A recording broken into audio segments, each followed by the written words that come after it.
Good morning. Good morning, everyone. Today is Tuesday, February the 7th, 2023, and welcome to the Douglas County Board of Commissioners legislative voting meeting today. Certainly, I'll call this meeting to order, Board of Commissioners, and I'll start with roll call. I'll start with District 1, Commissioner Henry Mitchell III. He's not here quite yet. I'll move on to my next commissioner, District 2, Commissioner Kelly Robinson. Present. District 3 and Vice Chairman Tarenia Carthen. Present. All right. District 4 Commissioner Mark Alcaraz. Present. And Dr. Ramona Jackson Jones, Chairwoman, present. Board of Commissioners, we do have a quorum, so we'll get started.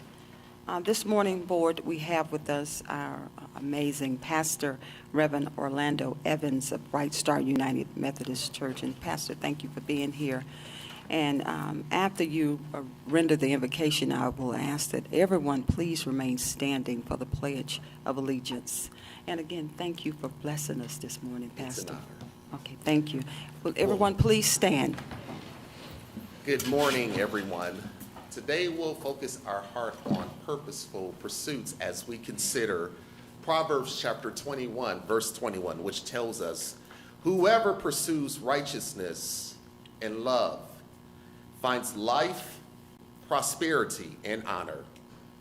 This is the word of God for the people of God. Our thanks be to God. As leaders, we must be mindful of what we pursue because our choices affect others. Our decisions have the ability to jumpstart dreams, change realities, and activate potential. As we prioritize our pursuits, we must filter them through the lens of righteousness and love and determine what best aligns to God's will and what blesses the people we are called to serve. Considering this, let us pray. Gracious God, please order our steps in a manner that pleases you. Impart wisdom concerning the special needs of our community and help us to create and sustain programs that not only prosper the people who we are called to serve, but also honor you. We give you thanks in Jesus' name we pray. Amen. Amen. I pledge allegiance to the flag of the United States of America and to the republic for which it stands, one nation, under God, indivisible, with liberty and justice for all.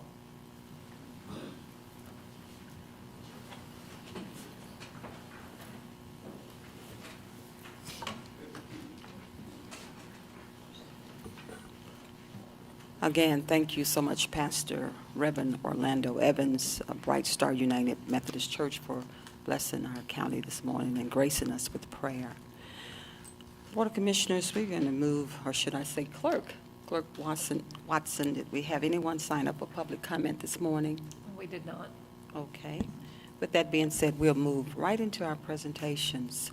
We have one presentation this morning from AT&T Broadband, and the presenter is Tiana Evola and Brandon Hartley of AT&T. And good morning. Thank you all for being here.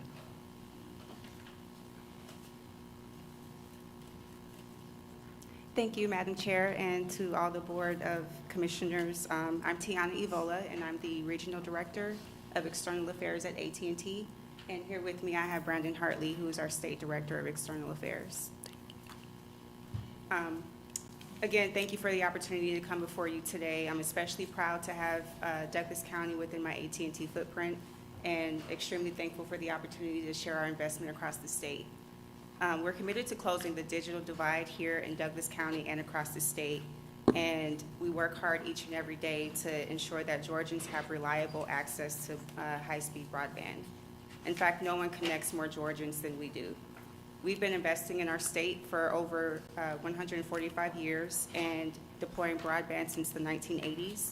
And from 2019 to 2021 alone, AT&T invested $5 billion in our wired and wireless networks, with $25 million of that being right here in Douglas County. We've deployed over 6.4 million miles of fiber strand across the state of Georgia, and our team is hard at work expanding the critical infrastructure needed to do so here in Douglas County and across the state. AT&T Fiber is available in over 1.5 million locations across Georgia, including 42 counties and 95 cities. And here in Douglas County, we have about 30,000 homes that are that have access to AT&T Fiber. We recently announced our expansion of 5G network in Villa Rica and put up a new cell tower to enhance the area's coverage and capacity. And among other benefits, the new tower provides improved connectivity along I-20 near east of Liberty Road and in the area serving Mirror Lake Elementary and Douglas County Fire Station number 8. We've already begun our 2023 build plan here in Douglas County, and we currently have a team on site at a job along Yeager Road and Twin Oak Drive. So we all know that fiber is extremely the most important catalyst for economic development and innovation. And AT&T has the unparalleled experience in building a robust fiber network, and we're uniquely positioned to offer high-speed broadband connections that consumers and businesses need. We're currently leading the nation's largest fiber build, and our fiber build is so robust that we're adding an average of 350 new locations per hour across the country. As we focus on accessibility, sustainability, and affordability, we have a program which is called Access for AT&T. I'm going to leave you all with a flyer for more information that you can share with your constituents. And this is basically a low-cost program where we work directly with the Affordable Connectivity Program to provide internet access for homes that are eligible for the monthly price of $0. So basically what we are here today to discuss is, we've been investing in this community for a really long time, and we look forward to working with community leaders like yourselves to continue to service the unserved and underserved communities here across the county. And we currently, like I said, have a build plan in place that, will continue to go throughout the 2023 year, and wanted to discuss opportunities to partner with you all on expanding what's not already covered within that footprint. So I'll open it up to questions that you all may have, and this is, anything around what we're currently doing. Obviously, due to proprietary information, we can't share a map with you, but we're happy to share that with you in a closed meeting if you all would like that. Okay, thank you so much, Ms. Evola and Mr. Hartley. Board of Commissioners, you have any questions? Great presentation, by the way. Thank you. Okay, Commissioner Robinson, you have the floor. Good morning. Good morning. All right. Just full disclosure, it's a pleasure to meet Ms. Ebola at our last chamber luncheon, I believe it was. And so she had a chance to introduce herself as a new regional. I made it a point to hear more about her approach to her footprint. I did have an independent meeting with both him and Mr. Brantley. And I thought, ooh, I don't need to know this by myself. The board needs to hear this. And so that's why we have this presentation. All right, so let me get into really this broadband in Congress. And it's great storylines. And I'm glad to hear y'all were talking about the West. That's great. Sounds good. But are we going to be able to realize that? Like we're talking about households, and it's really, put the commercial to the side for a minute. I get that, and I get the economic development. I'm on the eastern wall of the county, and I'm not but dark fiber. But I'm just curious is that the 25 million that you mentioned, the 30,000 household, what do we got, membership? About 55,000 households, so okay, nice penetration. 55,000. I get it. Mm-hmm. Is your commitment realizable? And do you see it realizable in the next 3 to 5 years to sort of, like, what is a marker? And I'm not trying to use proprietary, I get it, but I mean, how do we measure success? Because we have a lot of press releases and things that we do, a lot of announcements, especially when I talk about, when you talk about large utilities. You guys are pretty much sovereign, like railroads. Thou shalt. We have to prove things just because it drops down on us. So I'm just curious at the local level, like, okay, guys, I just want to let you know, look what we're about to go do. But can you talk to that just a little bit? It's an easy question. Absolutely. Yes. Yeah, so we definitely, rely on leaders like yourselves who understand the needs a little bit more intricately in your areas. We understand that there is a large largely underserved or unserved community along the western border of the county. Like I said, we've hit areas like the Villa Rica area, a little bit down in, Foxhall, which we kind of discussed a little bit more, but we kind of look to you all to let us know where those needs are. And it's absolutely realized for us, like I said, we have the resources, we have the workforce, the skills to go out and deploy these networks. But of course, we can't do so without some sort of public-private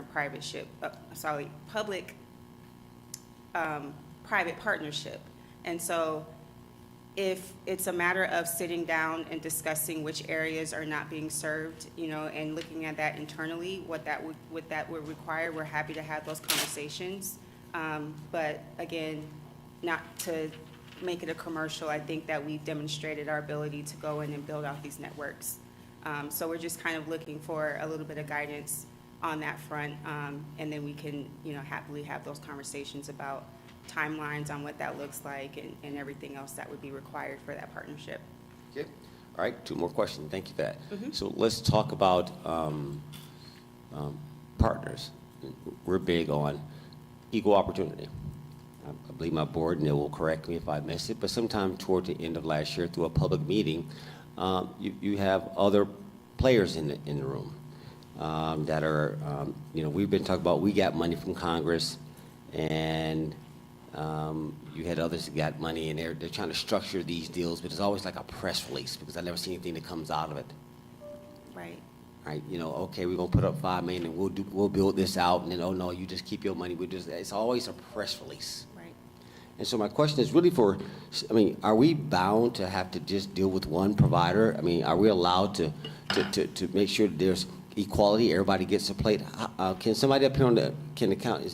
Absolutely. Yeah, Yeah, you can no. ask. So what we would ask at this point is to issue a competitive bidding process. We definitely welcome, opportunities for competitors to come in. And at the end of the day, what we're providing to you, we've got everything to stand behind it. And so if you are trying to offer equal opportunity with other competitors, we definitely understand that and welcome the opportunity. But just to be able to come forward and offer you exactly what we have, then, I think that would be the best approach moving forward. No, and again, I appreciate that. And again, one more time, had we not met, you weren't in the room.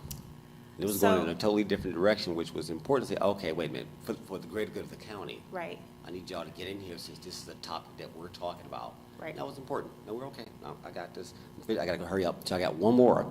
This has more to do with my district, the Eastern Wall, Thornton Road, Lithia Spring, Fairburn, Veterans, Riverside, et cetera. In that, I trickle over with District 1, and it's this area that was highlighted as being 5G ready. We were supposed to be the pilot for the county. What was that, 2 years ago? 2 years ago, if I'm not mistaken. 2 years ago, we were supposed to be piloting this 5G in this very congressionally blessed area. And I think Manager Duncan would know more specific about that area, that 5G. So again, one more time, we have these press releases, but where's 5G? Where is it? Who's benefiting? How many? And I'm not putting you, because I know that's whatever your data is. But it's those type of things where I have no transparency. So I can't say that it's being realized or not. But if we do those public announcements and say that, like I advertise that, hey, we've got this here or it's coming here, and I go back and go check, and I'm like, okay, but who's getting this 5G? How is it getting better? Right. Can you answer that? And I have to yield after that, please. Yes. Well, we're happy to look into the specifics of that area. I'm going to bring Brandon forward. He can speak a little bit more to the 5G and the fiber build and may know a little bit more just off the top of his head what we've done in that area. So I'm going to yield to Brandon.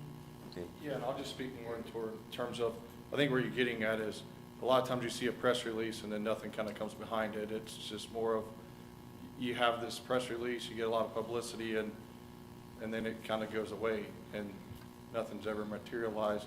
What I would tell you is that, we've seen this across the U.S. where we've gone into these partnerships and, shovels have hit the dirt literally within, months of the ink drying on the contracts, where, you know, in a fiber build, it's not something that, obviously, as you can imagine, you know, it takes several months for the, you know, to get to the end game, but the process of starting it, the job's being engineered almost literally as soon as the contracts are being signed. That process of starting the work happens as soon as the contracts are being drawn, or finished being drawn up.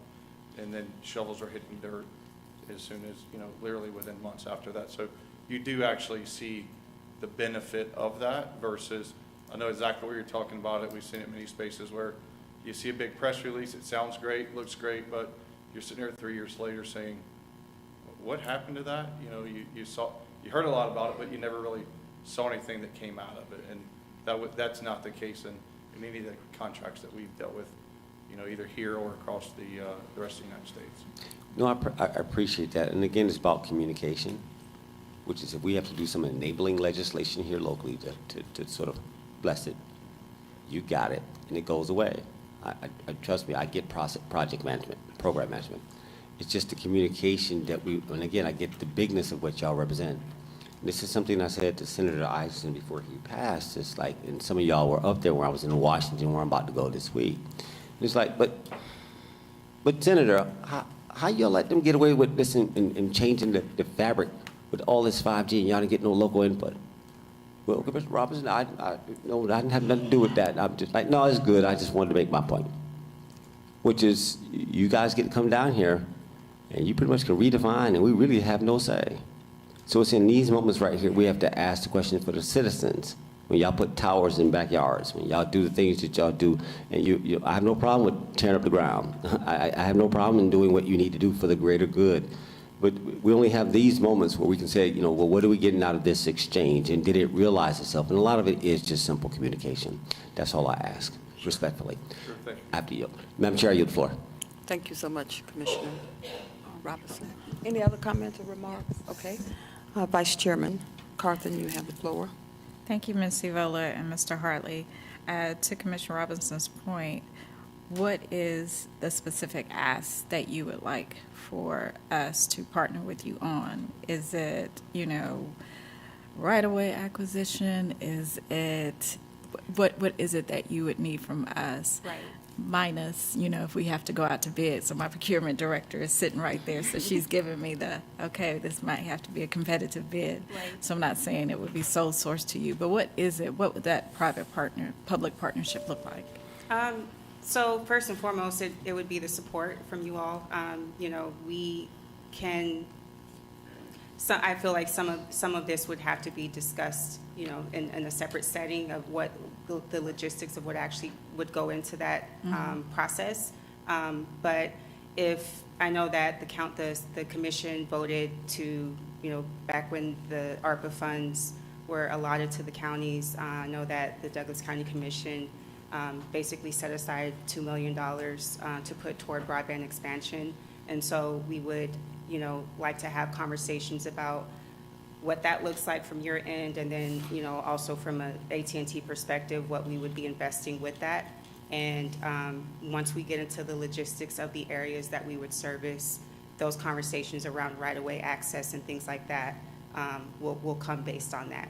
And so just from a very high level, obviously, you know, the funding will help. You know, we're prepared to come in and meet in the middle or whatever that looks like, but just, you know, the overall support in allowing us to come in and tackle some of these unserved areas.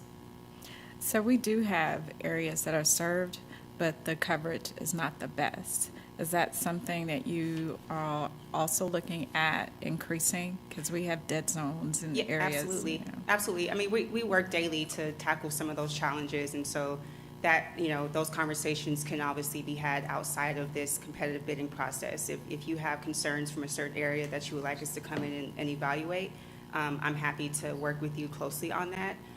But, you know, we do go by what the state deems as unserved and underserved. And so if some of those areas are deemed as underserved, that would automatically fall within that bidding, right? Mm-hmm. So, again, we're happy to look into specifics around those areas.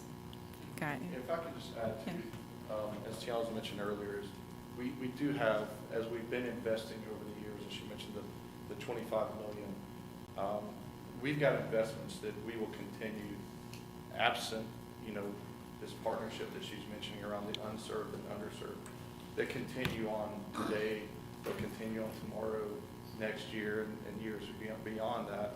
It's just, there are some locations that it makes more sense from that partnership perspective to go after and delve into. We'll continue on. I mean, you guys are helping us today by approving permits and things like that to allow us to expeditiously roll out our 23 build plan and things like that. So we do appreciate that, and appreciate what you guys have done in the past to allow us to get to where we are. The amount of homes, as Tiana mentioned, that we've gotten to. You mentioned, what, 30,000 out of 55,000. It's over 60% of your living means here. So, and we'll continue on building out those. And this is just a way to help us kind of speed up and expedite some of those other areas we may not have been able to get to in as quick a fashion as we would maybe have liked to. Thank you for that. I look forward to seeing what materializes out of this. We did have another power company to come before us a few weeks ago. I believe it was Greystone, and want to do the same thing. So I think this board has the opportunity to ensure that whoever we partner with through the competitive bid process, it really does make sense for the entire county. Right. So, And we're happy to, you know, I'm very familiar with what Greystone presented, and Okay.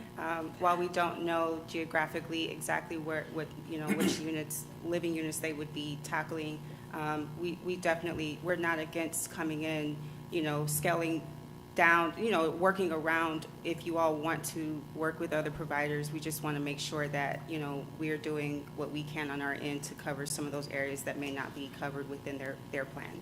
Fair enough. And then again, it's going back to the realization, and, you know, I know other players may come in and they may propose certain things that have a little bit longer of a timeline. And again, just emphasizing that we have the ability to come in, you know, and work fast to get these areas served. And so just considering all of that in one, we want to make sure that you all have all the information you need to be able to move forward with that process. Fair enough. Thank you. I yield, Madam Chair. Okay, thank you so much. Madam Vice Chair, any other questions? Madam Chair, Okay. Commissioner Alcaraz, you have the floor. and I thank you for the 5G out towards Mirror Lake, because that is close to where I live. Okay. And so, yes, we did see that huge improvement, you know, in our speed of our data in our phones. I know you said that we could look at or have a discussion in regards to the map at a private time. I would like to talk with you about that to see Absolutely. what areas, because there are a fair amount of spots in my area that is either unserved or underserved. Right. So yes, I would like to have a conversation with you sometime about that. Okay, absolutely. All right, I yield back, Madam Chair. All right, thank you so much, Commissioner. Any other questions, board? Yes, just one. Okay, Just Commissioner one. Mitchell? Just one. First of all, thank you, and we truly appreciate what you guys do. My question, though, is how closely with the Greystones and potentially other providers that you guys are kind of at least having the conversation so you don't overlap, and make it make sense to provide for those who are less served or underprivilegedly served or whatever that is. So how closely are you guys working together to reassure that we're not duplicating an area? We're not duplicating an area, and we're actually providing what we're actually trying to do with those other federal and state dollars that are coming you guys' way. So, Absolutely. We definitely, you know, try to avoid overbuild in every aspect Yes. as possible. And so you have to understand, in our position, we don't necessarily, we may have to rely on you to let us know, because it, you know, Greystone may not be as open to sharing the specifics around geographically where they're building. And so if we meet with you all and you already know what areas, you know, are going to be covered, what areas we need to cover, you know, we would sort of lean on you all to provide that guidance. You know, happy to entertain conversations directly Good. with Greystone, but, you know, we'd have to visit that later on. just need the willingness, you know? Absolutely. Yeah, so if you got the willingness, I think we'll do it and do it right. Right. As No, oppo- we've worked, you know, again, this is a new initiative for Greystone, so we haven't previously had these types of conversations with them. Mm-hmm. But in every other area we've moved into across the state, we do partner, or don't want to say partner, we work closely with other Understood. providers to ensure that, you know, Of course, it's a competitive process, but we avoid overbuilding every way possible. Understood. Good, good. And one last question, and I may have missed this. What's the timeline from where you stand and what you guys are trying to pull off? What's that timeline, or is there one yet? I'm assuming you probably already are doing this and you're just kind of adding to what? Right. Okay. We're actively building our 2023 build plan. So that will be done throughout the course of this year. Again, separate of any agreement that we have with Douglas County, those plans are going to continue to go on, and we're happy to show you exactly where those areas are so that we can eliminate those from these conversations moving forward. Right, yes, yes. Love to see that. Okay, thank you. I yield back, Madam Chair. Thank you, guys. Thank you. Mhm. Thank you so much, Commissioner Mitchell, and I'll just close by just commenting by saying that the pandemic has certainly elevated the need for technology sophistication. I received a few phone calls from the constituents regarding they're still on dial-up, so what are you doing to address upgrades? Because technology continues to change. They're still using the dial-up system, particularly, I believe the calls were coming in from that western corridor of the Right. county. So I'm gonna- what are your plans? Yeah, I mean, in fact, I mean, that's why if we, if we sat down and showed you the mapping, that's, I think you would see is kind of where, predominantly as we move forward into our 23 and beyond plans is hitting some of the areas we haven't. Probably many of those are taken into account.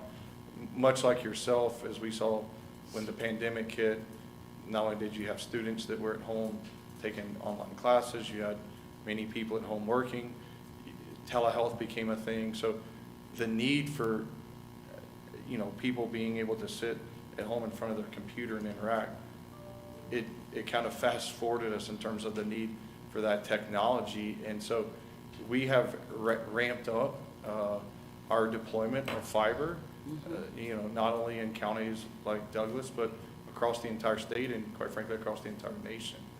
And so, it's one of those things where, I would love it if we could snap our fingers and get them all at once, but unfortunately, we can't do that. And so we go to as many as we can. We prioritize it where we can knock out as many, so typically you'll see the denser areas are getting covered quicker because you can hit more homes in a quicker manner that way.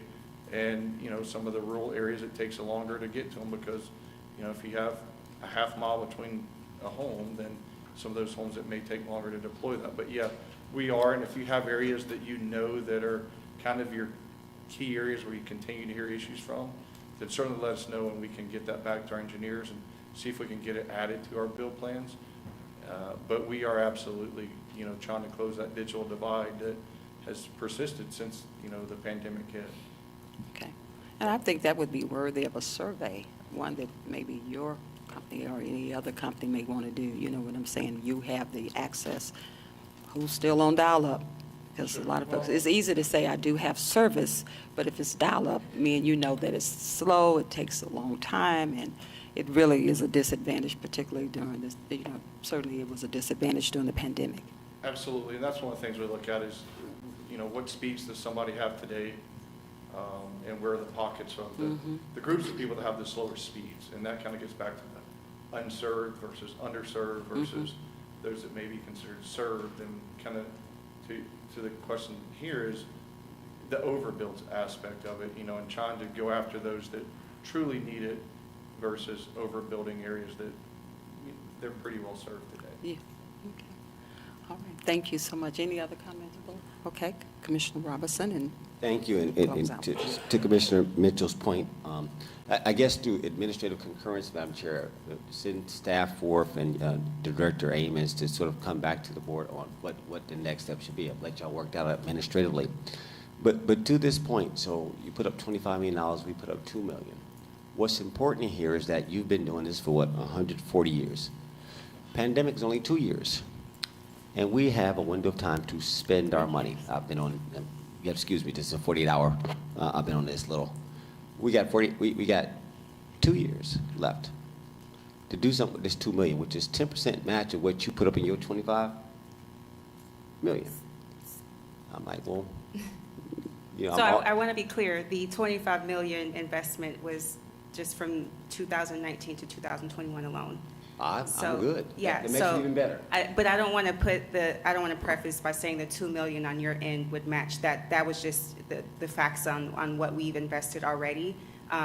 As far as what our match would be, those are, conversations we would want to entertain in a closed meeting. But to that point, and if you're talking about how quickly we can do it, I mean, if we sign an agreement, we are shovel in the dirt, within a few months. So I guarantee you it'll move fast. It's just a matter of getting that agreement in place and getting with our finance team on the numbers and everything like that. And again, like I said, we can definitely have more detailed conversations around that. No, it's okay. I'm talking to my peers, which is, we got $2 million to spend. We get this once every 100 years that Right. we even have this is to our peers. We got to do something. It's independent of them. And so we got to put pressure on the system, like, guys, specifically staff, like, we have windows of time. This will get clawed back on us. Pay attention. Right? And that's what I'm saying, we have these conversations. But I want to see, put something on the table and move things forward. So, Madam Chair, I'm just saying, administratively, you guys got this. There's no legislative action that needs to be taken today by us on this topic. But I'm just framing, we got $2 million. That's public. We got $2 million. We got to spend it. That's what the board came on. That was our allotment that we did in our ARPA. The board blessed it 5-0. So my point is, guys, y'all did that 2 years ago. And so here we got probably, what, 2 more years? 3. Fine. But still, we ain't even got the deal done yet. But anyway, you get the point. I made my point, Madam Chair. It was just to give administrative, unless somebody else wants to go against that, move forward on something to sort of like, hey, we're here. They're saying that they keep making presentations to us, and we're just sitting here. It takes two. And we have to engage. We have to take the next step. Okay, we're ready to go. They're going to keep doing what they're doing, but we sitting here with this money that can be leveraged some kind of way. Let's be intentional and directive about it. That's all. I yield, Madam Chair. You got it. All right, thank you so much, Commissioner Robinson. Madam ACA Stanley, could you just chime in and just Sure. brief the board I don't on know where if we the are? board recalls, maybe about 2 years ago, we worked with AT&T. We submitted a grant to the state. We were not awarded the funds. We also were in conversations with AT&T, I believe your predecessor last year, about this very matter, and we were ready to move forward. However, in talks with Landmark and in talks with our procurement director, we realized at that time that this needed to go out to bid. And so we are just in the process of letting Landmark do their research and everything, and then we'll be ready to move forward with this process with the blessing of the board. But we do, I believe it was Ms. Stephanie Johnson Harley. I mean, Yes. I Yep. work with Mr. Harley as Stephanie well. Johnson. And we pretty much got up to this point, but it was just a matter of Landmark saying, hold your horses, we need to do our research, and then we'll need to, this will need to go out to bid. Okay. Thank you so much for the presentation. It was very informative, and Thank you. we'll just put a pin in it and, Absolutely. Looking forward to those conversations. Okay. Thank you again. thank you. Mhm. All right, Board of Commissioners, we will go with the approval of the minutes. You have before you the commission meeting minutes of January 18, 2023, work session minutes of January 17, 2023, and the executive session minutes of January 17, 2023. Are there any additions, deletions, or corrections that need to be made, Board? No. Being none, the minutes stand approved. Board of Commissioners, we have this morning 2 proclamations, which tab number 4 is proclaiming February 12th, excuse me, my eyes play tricks, 2023 as Georgia Day in Douglas County. And we have with us Lisa Meeks and her team. And feel free to introduce everybody this morning, Lisa. Thank you. Thank you all for Thank you, coming. Dr. Jackson-Jones. You're welcome. My name's Lisa Meek. I'm with the National Society Daughters of the American Revolution, the Sweetwater chapter here in Douglas County. And I have with me, I'm the regent, she's the vice regent, Sue Carlton. And we have some daughters here, Penny Brandt and Penny. Joanne Colbert. Hey, Joey. So we appreciate it. It's an honor to be here today to tell everybody about Georgia Day. And thank you for issuing this proclamation in Douglas County for Georgia Day. And I'll go ahead and read this to y'all. Okay. So proclamation, Douglas County Board of Commissioners, Georgia Day. Whereas the colony of Georgia was founded 290 years ago on February 12, 1733, when a hardy band of 114 men, women, and children arrived at Savannah on the ship Anne. James Edward Oglethorpe received a royal charter to establish a colony in honor of King George II. And whereas the last of the 13 original colonies that would later become the United States, it was named for George II. And whereas George Walton, Button Gwinnett, and Lyman Hall each signed the Declaration of Independence on behalf of Georgia, which later became the fourth state to ratify the Constitution of the United States on January 2nd, 1788.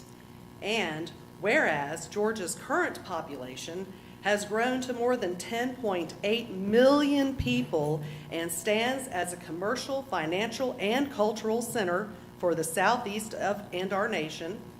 And whereas Georgia's magnificent natural beauty, from the mountains to the seashore, its many historical wonders and sights, as well as its distinctive cultural heritage, are all reasons to celebrate this great state.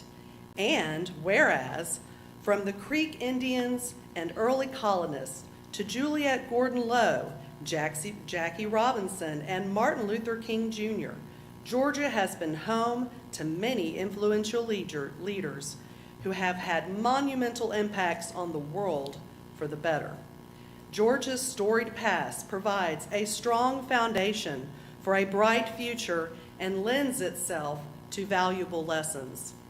On Georgia Day, we remember the initial motto, our state, as set forth by Oglethorpe, to serve and sacrifice, not for ourselves, but for others.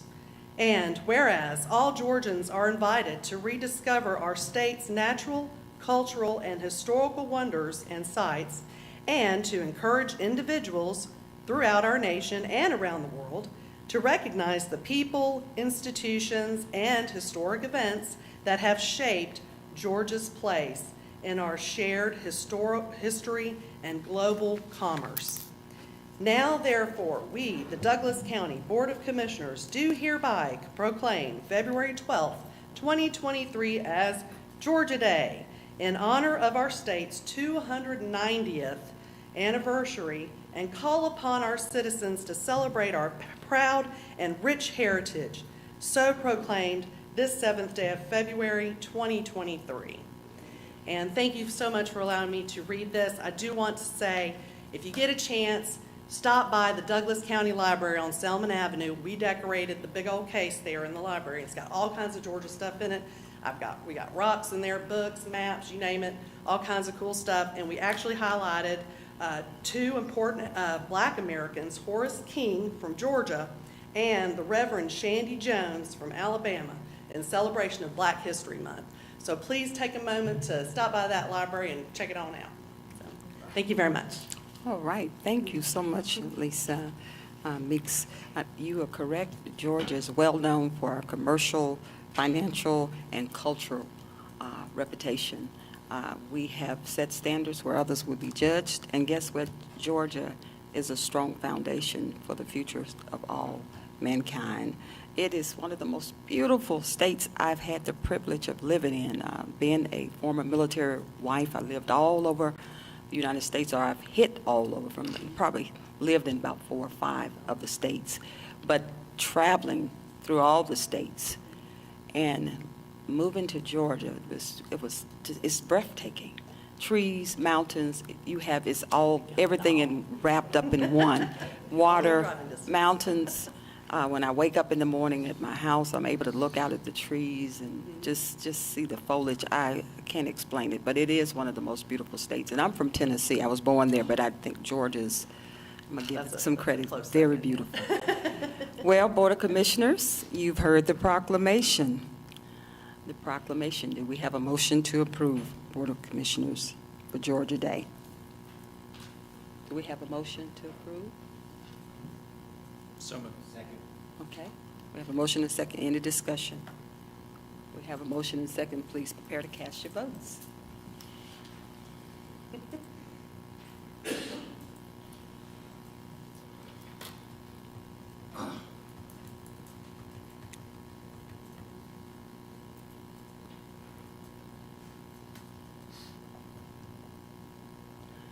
Board of Commissioners, we have a 5-0 unanimous vote and the motion carries. Congratulations. We'll give you a hand. Yes, Georgia is beautiful.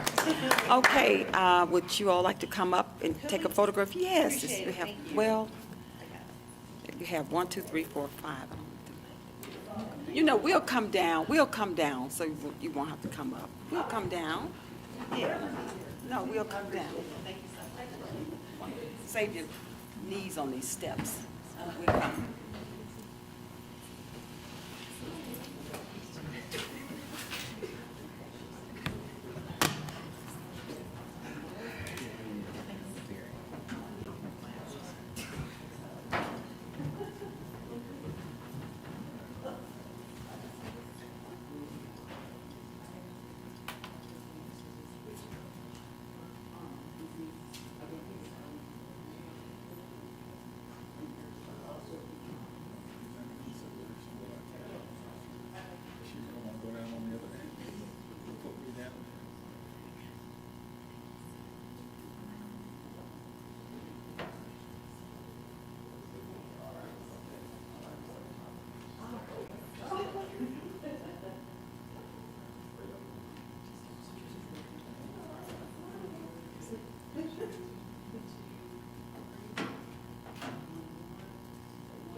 Again, thank you so much, Mrs. Meeks, and you all have a wonderful day, and let's celebrate Georgia. It's a beautiful state. All right, we'll move on to our next proclamation, Board of Commissioners, which is proclaiming February 2023 as Black History Month here in Douglas County. We have coming before us this morning Tracy Ruckert-Shaw. She is the Madam Chair of our school board, so wanted to just welcome you, and you have the floor. Thank you Madam so Chair. much, and good morning, Madam Chair, Madam Vice Chair, and all of the Board of Commissioners. Just on behalf of the school system, I just want to thank you for your continued partnership. It's greatly appreciated, and thank you for giving us a voice in this space as we honor Black History Month, and I'm going to put on spectacles so that I can see. Black History Month. Whereas during Black History Month, we celebrate the many achievements and contributions made by African Americans to our economic, cultural, scientific, and political developments, and whereas in 1915, Dr. Carter G. Woodson, noted Black scholar and son of former slaves, founded the Association for the Study of African American Life and History, and whereas Dr. Woodson initiated Black History Week, February 12, 1926, and for many years, the second week of February chosen to coincide with the birthdays of Frederick Douglass and Abraham Lincoln was celebrated by African Americans in the United States. And whereas in 1976, as part of the nation's bicentennial, Black History Week was expanded and became established as Black History Month. and is now celebrated in the United States, Canada, Ireland, the Netherlands, and the United Kingdom. And whereas Black History Month celebrates the achievements of African Americans in the arts, civil rights, education, entertainment, government, history, law, literature, medicine, military, music, politics, science, sports, and other endeavors. And whereas Black History Month is a call to each and every citizen to reflect on the cultural, scientific, political, and economic contributions of African Americans, which are deeply embedded throughout culture and society. Now, therefore, the Douglas County Board of Commissioners hereby proclaims February 2023 as Black History Month in Douglas County and urge all citizens to celebrate diverse heritage and to also remember, learn from, and build on the past so that together we can build a better and more prosperous future for all. So proclaimed this 7th day of February 2023. Thank you so much, Madam Chair Ruckert. Well said. Contributions deeply embedded in culture, and I'll add success and excellence. This day that Dr. Woodson created in February of 1926 was well worth it. He could see what others couldn't see. 1976, that was the year I graduated from high school, and so that means a lot to me, bicentennial. And then I think back on being held by my great-grandmother, who was born in 1881, who was a former slave, and she died when I was 6 months old. And I know slavery ended just before that moment, but her father was the actual slave that came over from Africa. But she lived in the Delta of Mississippi, so slavery still existed at that time when she was born in 1881. So I'm just having a moment of reflection and stating as well that this day in this month of History Month, which is Black History Month, which is this month, February, is it was meant to be. And it's no way in the world that God would have let this month slide without recognizing the African Americans who have made a difference in this country. And thank you for sharing the day. You're making my heart heavy. But I'm going to say, Board, you've heard this proclamation proclaiming February 2023 as Black History Month here in Douglas County. Do we have a motion to approve? So moved. Second. Okay, we have a motion and a second. Any discussion? Yes, Madam Chair. Okay. Commissioner Mitchell? Yes, just want to add just some local Black history that I would like for our dear friend to share that I happened to be a part of just yesterday evening, if you would, please. Thank you so much, Commissioner, and thank you for all of the well wishes. And as we celebrated Mr. D.T. Jackson, who was actually the first African American to be elected to the Board of Education, we have a start date in our school system, although it has 1867. We know the inception of the county is 1870, but he is the first person of color to be elected to that board and our first person of color to be chair. Absolutely, and job well done yesterday. And I just want to add to this Black History moment to include from the Board of Commissioners side of things, Freddie Ashman, who was the first African American to serve of color here at the Board of Commissioners. And if I'm not mistaken, Homer Danley served as the first African American on the Douglasville City Council. So there's a lot of great history moments right here in Douglasville, and I just know, and I also like to add, you and your book, and I think your book is such another great read. So for those of you who have the moment and would like to read some history, take a look at your book. And congratulations, and again, locally, when it comes to African Americans, thank you, and thank those who we stand on the shoulders of. So thank you again. Thank you so much. That's all I have, Madam Chair. I yield. Okay, thank you so much, Commissioner. Any other comments? Okay, Commissioner Robinson, you have the floor. No, thank you, and Commissioner Mitchell, thank you for that. You took away at least 10 minutes of my comments, so appreciate you.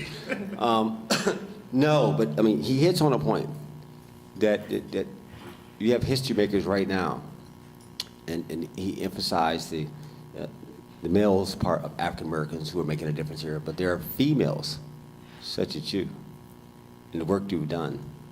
It's not just about the title, it's the work Yes.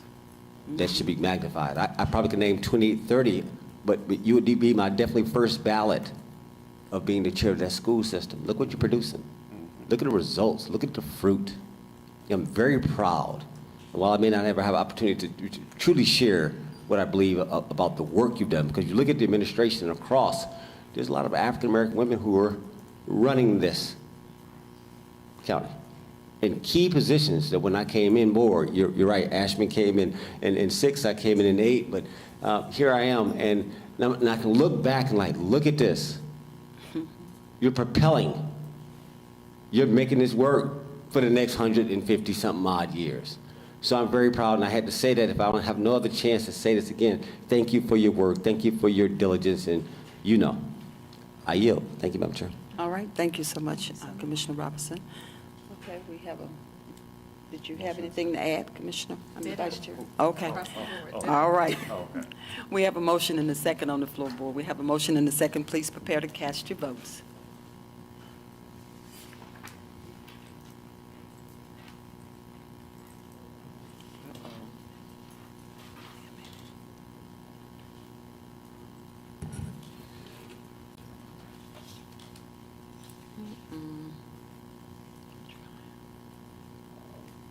I'm struggling now. My mouse again. Every now and then it gets, or this is me. It's me. Thank you. There we go.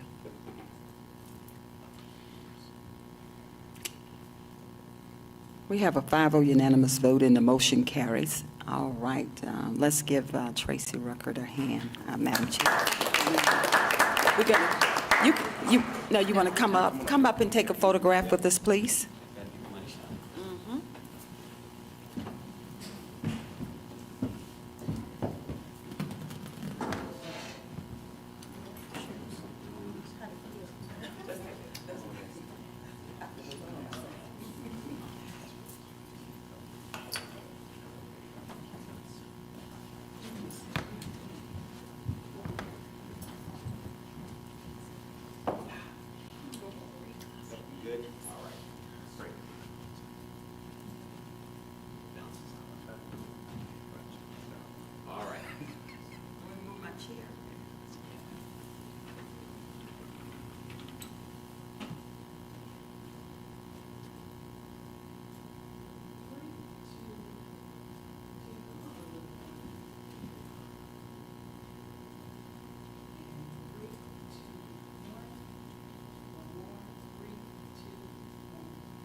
All right, again, thank you so much, Tracy Ruckert Shaw, for coming in and presenting this Black History Month proclamation to the Board of Commissioners. Thank you. We're going to move Board of Commissioners to a public hearing, tab number 6. We'll start with public comment regarding Connect Douglas service to continue operating on their Saturday schedule of 7 a.m. to 8 p.m. We have our Director, Ron Roberts, here to just brief us, and then certainly we will open the public hearing. Yes. You ma'am. have the Thank floor. Madam Chair, Commissioners, Directors, citizens are watching at home. Pursuant to the FTA requirements, when you change anything in the transit agency that affects more than 25% of the ridership, you're required to have public meetings. As a reminder, I came before this board in January 4th, and it was approved on the 5th to actually hold those public meetings.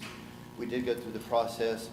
As I mentioned yesterday, we posted in the DC Sentinel, we posted on our Facebook pages, Douglas County Happenings, DCTV, and held the meetings on the transit line as required by FTA. Today, we would close this chapter out by holding the final hearing. We would open up the hearing to see if there was any opposition to us continuing what we had for the last 2.5 years, which is to remain on the Saturday service from 7 to 8. Okay. Thank you. Yes, ma'am. Again, Board of Commissioners, we're here for public comment, and you just provided that, well, not you, public comment regarding Connect Douglas Service to continue operating on their Saturday schedule of 7 a.m. to 8 p.m. And with that being said, I will open this public hearing. This public hearing is now open. Do we have anyone here to speak on behalf of the service going forward and operating on Saturday, 7 a.m. to 8 p.m.? Anyone here to speak on behalf? Anyone here to speak against? Okay. Being none, this public hearing is now closed. All right, thank you. Thank you, Madam Chair. Board of Commissioners, at this time, certainly before I call the question, do you have any comments or remarks regarding this Connect Douglas service continuing to operate on Saturday from 7 a.m. to 8 p.m.? Any questions? Yes, ma'am. Okay, Commissioner Robinson, you have the floor. Yeah, just one question. I understand it is a federal process, so to my peers, I'm not taking it beyond what it is. I do want to get my comment of record, which is I appreciate the expansion on the tail end, which is out to 8 p.m. From a commercial side, especially the whole Thornton Door corridor, all with all the commercial, they get to be at work at 7 for that second shift, or first shift, depends on how you want to look at it. I'm sorry, I thought. So my question has. Yes, sir. My question is there any further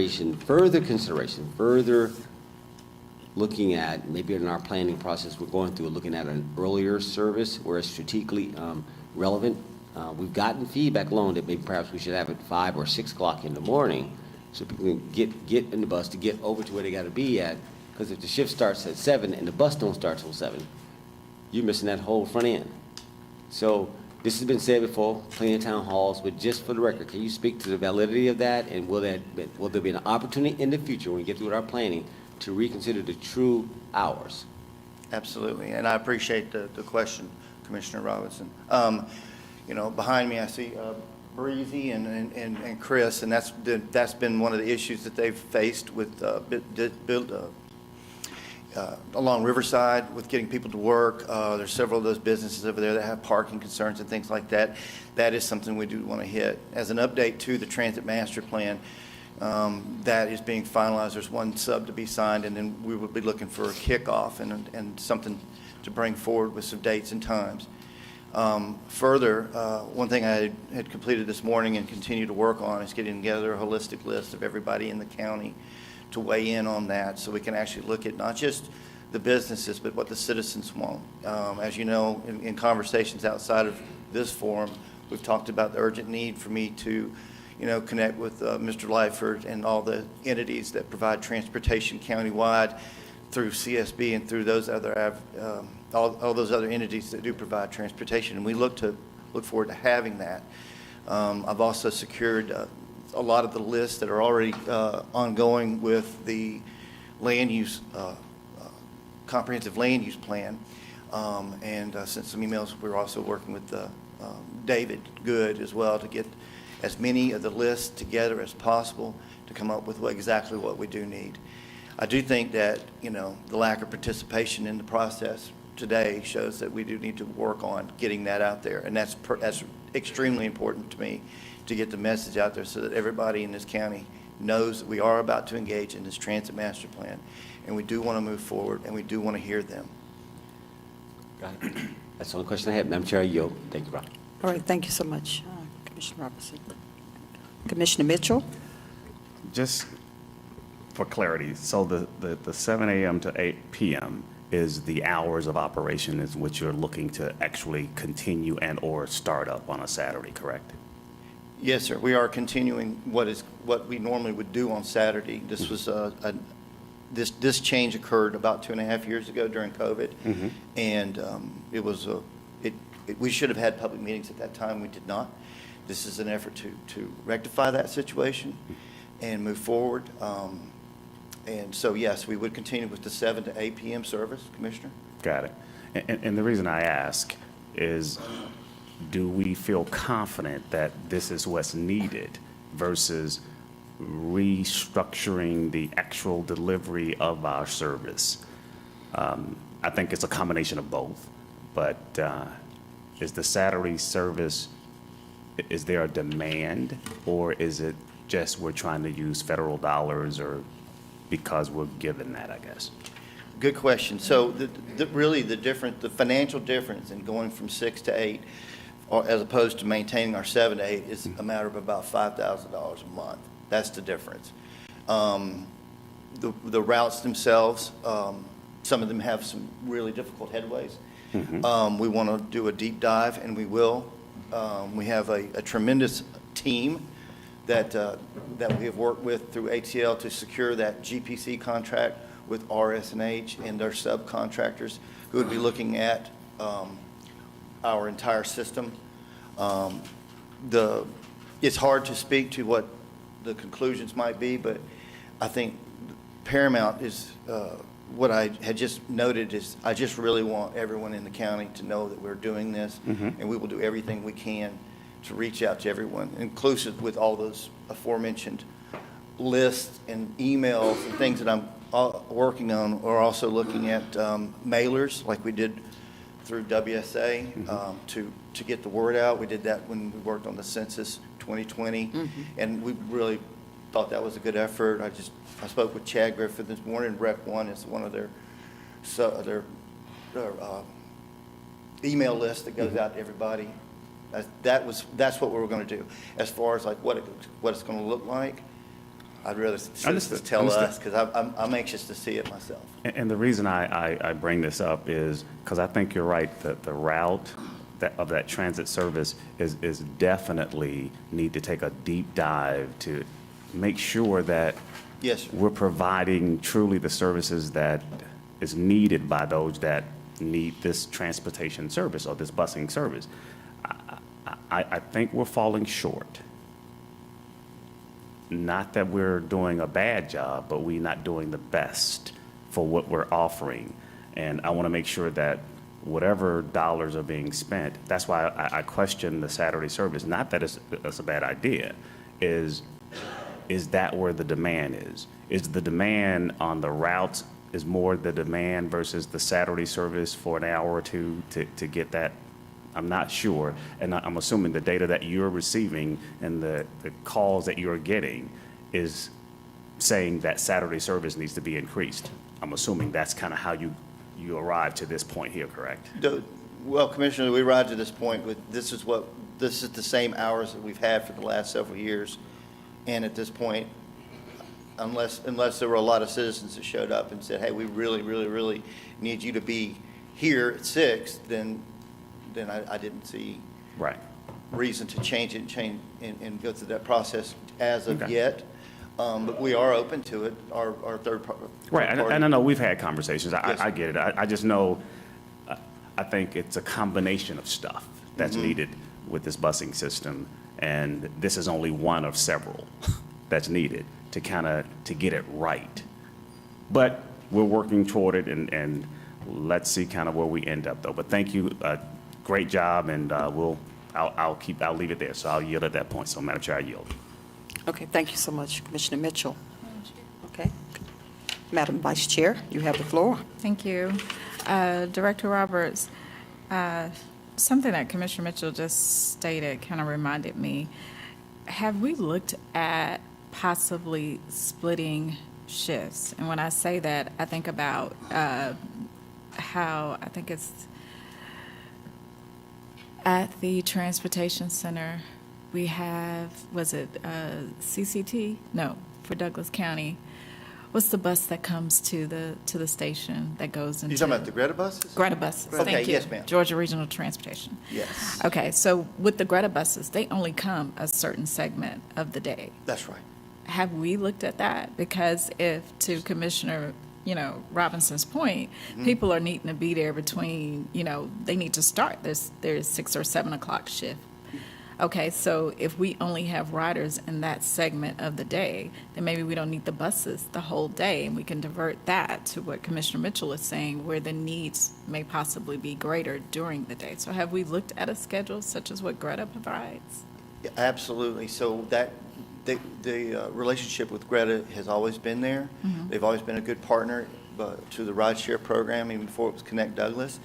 That is one of the directives and scope within the transit master plans, to look not just at the Greta and the interrelationships of how that could work for Douglas County residents, Commissioner, but it's also going to look at contiguous counties. Cobb, Cobb has a series of micro-transit systems that will operate in Austell and Powder Springs that I think are very successful.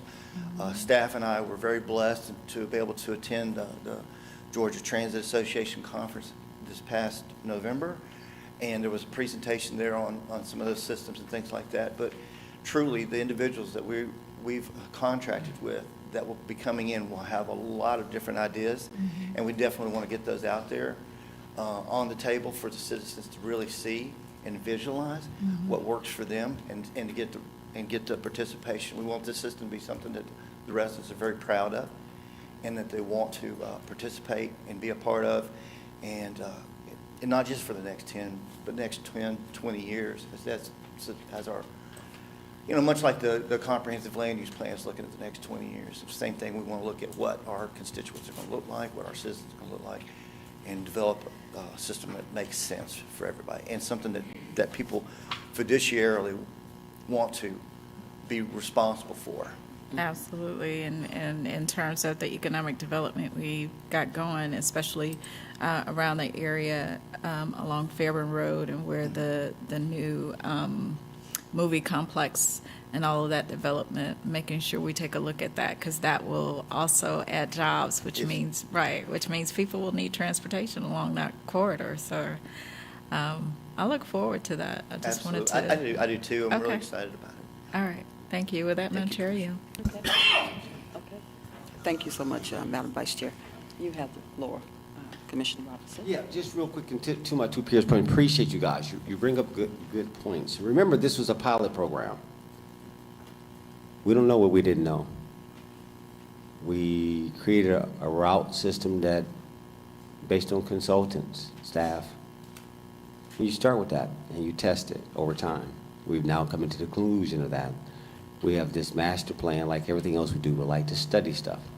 And I believe that the team that has been blessed to come forth is going to give us the intelligence and the data we need to make decisions.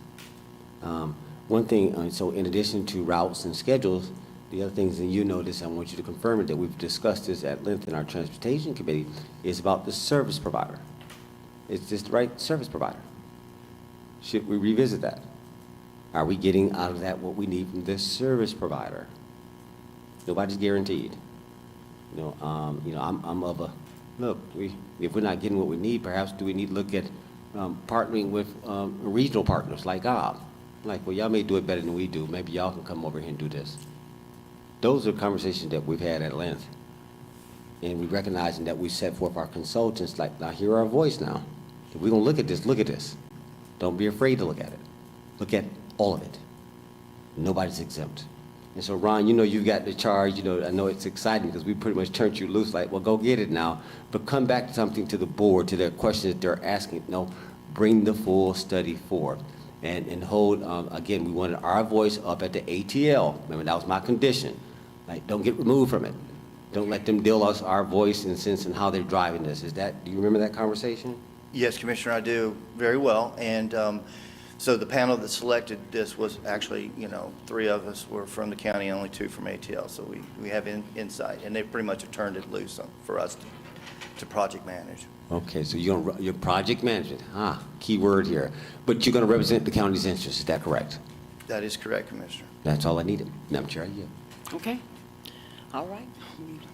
heard all the questions and the answers, Board of Thank y'all for your Commissioners. time. Thank you. I will call the question. Do we have a motion, Board of Commissioners, to approve the Connect Douglas service to continue operating on their Saturday schedule, 7 a.m. to 8 p.m.? Do we have a motion? So moved. Do we? Okay, we have a motion and a second. Any discussion, Board? We have a motion and a second. Please prepare to cast your votes.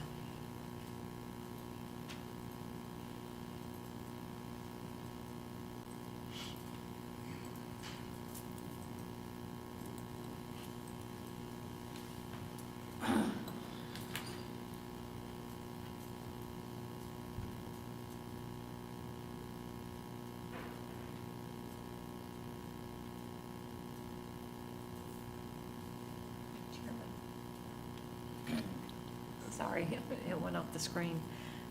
Motion carries 4-1. Okay. Who was the opposing vote? Commissioner Mitchell.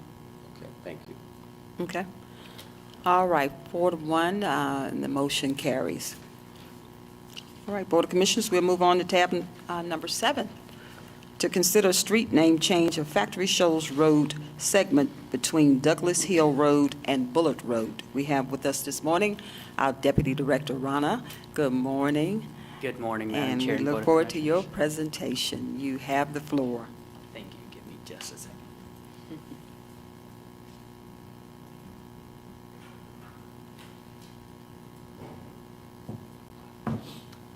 Good morning, Board and staff. Today with us, we have a proposal to change a street name on Factory Shoals Road. This road segment is in continuation of a Douglas Hill Road, and just midway of this roadway suddenly starts Factory Shoals. And historically, there have been 3 different names that were used interchangeably for this segment. The 3 parcels that are linked to this small segment of roadway have used the different roadway names interchangeably also. Therefore, on GIS, Department of GIS request, DOT looked into this matter, and for consistency of our roadway, we believe this name change would definitely help the roadway schematics of this section. So we're proposing this street name change. And we've also notified the impacted empty lots and partial owners. We've posted ads in the newspaper and posted physical signs of public hearing, and so far have received no opposition. Okay. All right, thank you so much.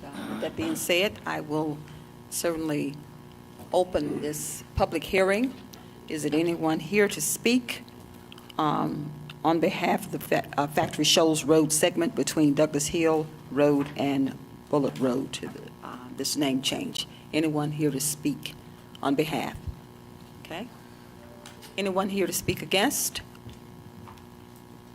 Or in opposition? It appears there's no opposition. With that being stated, this public hearing is now closed.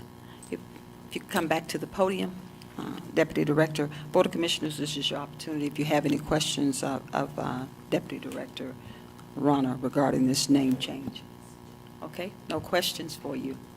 So with that being said, Board of Commissioners, do we have a motion to approve the consideration of the street name change of Factory Shoals Road segment between Douglas Hill Road and Bullitt Road? Do we have a motion? So moved. Do we have a second? Second. We have a motion and a second. Any discussion, Board? We have a motion and a second. Please prepare to cast your votes.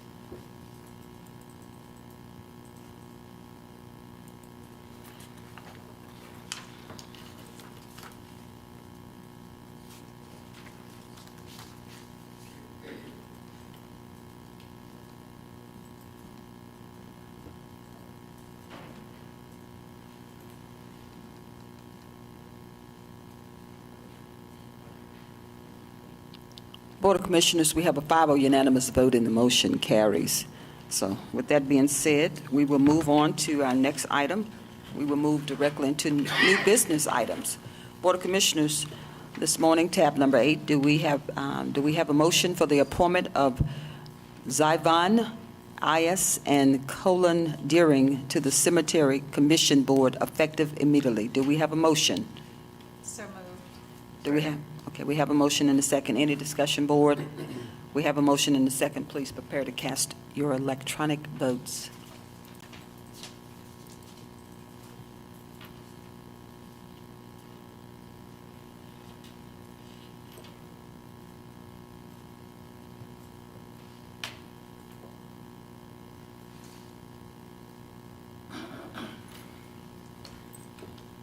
Board of Commissioners, we have a 5-0 unanimous vote and the motion carries.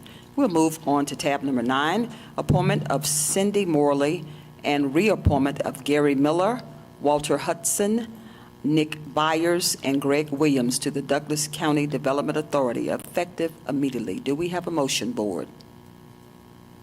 So moved, Madam Chair. Do we have a second? Second. We have a motion and a second. Any discussion? Yes, Madam Chair. Commissioner Carthen, you have the floor. I see we have our Director of Development Authority here, that's Chris Pumphrey. Yes. Come to the mic. Good morning. Good morning. So, this is a very important board, right? Yes, Can you it speak is. to the importance of this board and the appointments and how they actually affect Douglas County citizens, just while you're here? Yeah, most definitely. The role of the Development Authority is to grow the digest of Douglas County. And so a lot of important decisions are made centered around that. We have the liberty of engaging with companies as they consider to invest into the community. We also have the opportunity to invest in real estate that will also help grow the digest in the community, invest in certain assets that help make Douglas County a better place to live, work, and play. And so it's a very important board, as I mentioned, just trying to grow the digest. And so we always look to have well-versed board members in the business mindset that also, serve in various roles, whether that be banking, in real estate, in general. Those tend to be the most common too, but then also within the particular fields that we're trying to recruit businesses and industries into. So we have healthcare professionals that serve on our board as well. We have very community-involved individuals that serve on our board. And I just so happen to know and have worked with Ms. Morley in the past in economic development. She has a significant background in workforce development. Thank you so much for that. So again, the importance of these appointments is really to increase the digest, bring in those business sectors that we are heavily trying to recruit, and ensure that all of the segments that we are recruiting for are represented on the board that you direct. Okay. Thank you for that. And how long are these appointments for? 4 years. 4 years. Yes. And I see we have some people who have been on these boards for 5 and 6 years, so. Yeah, we have some that have been on for a number of years, and Mr. Jim Wren, who will be rolling off the board, has been just an invaluable member of our board, and he is decided to not seek reappointment and is really proud of the work that we have done, and he's been a real huge supporter of what we've done. And so we're happy for him, but also sad to see him go. Understandably. Thank you so much for that. Madam Chair, you. Okay, thank you so much, Commissioner. Any other remarks, Board? Okay. With that being said, we have a motion and a second on the table. We have a motion and a second. Please prepare to cast your votes.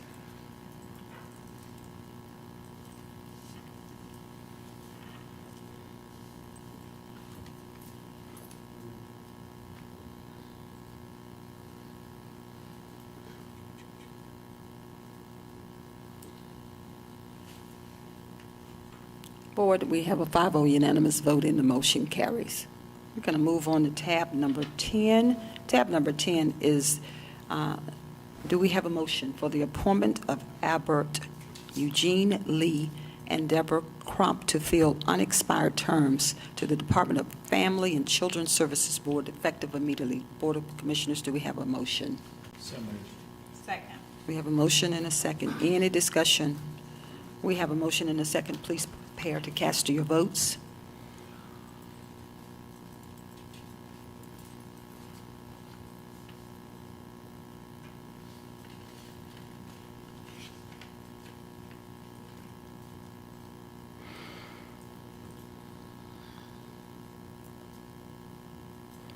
Board of Commissioners, we have a 5-0 unanimous vote and the motion carries. We're going to move on to tab number 11, appointment of Vanessa Cooper to the Paratransit Advisory Board effective immediately. Do we have a motion to approve? So moved. Do we have a second? Second. Okay, we have a motion and a second. Any discussion, Board? We have a motion and a second. Please prepare to cast your votes.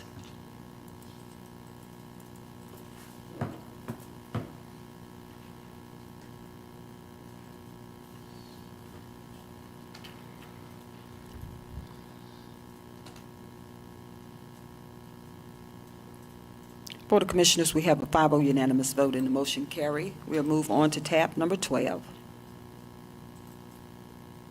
Tab number 12 is the reappointment of Coria Faulker, Charmaine DePass, Dorcia Simmons, and Marjorie Stansel to the Douglas County Travel and Tourism Board effective February 18th, 2023. Do we have a motion, Board? So moved. Second. We have a motion and a second. Any discussion? We have a motion and a second. Please cast your votes.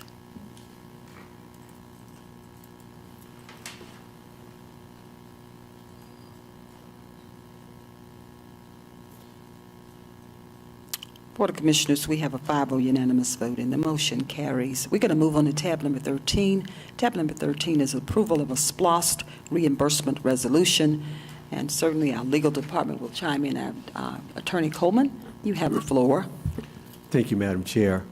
This proposed resolution is a reimbursement resolution which authorizes the county to reimburse itself for expenses that it incurs in connection with the 2023 SPLOST.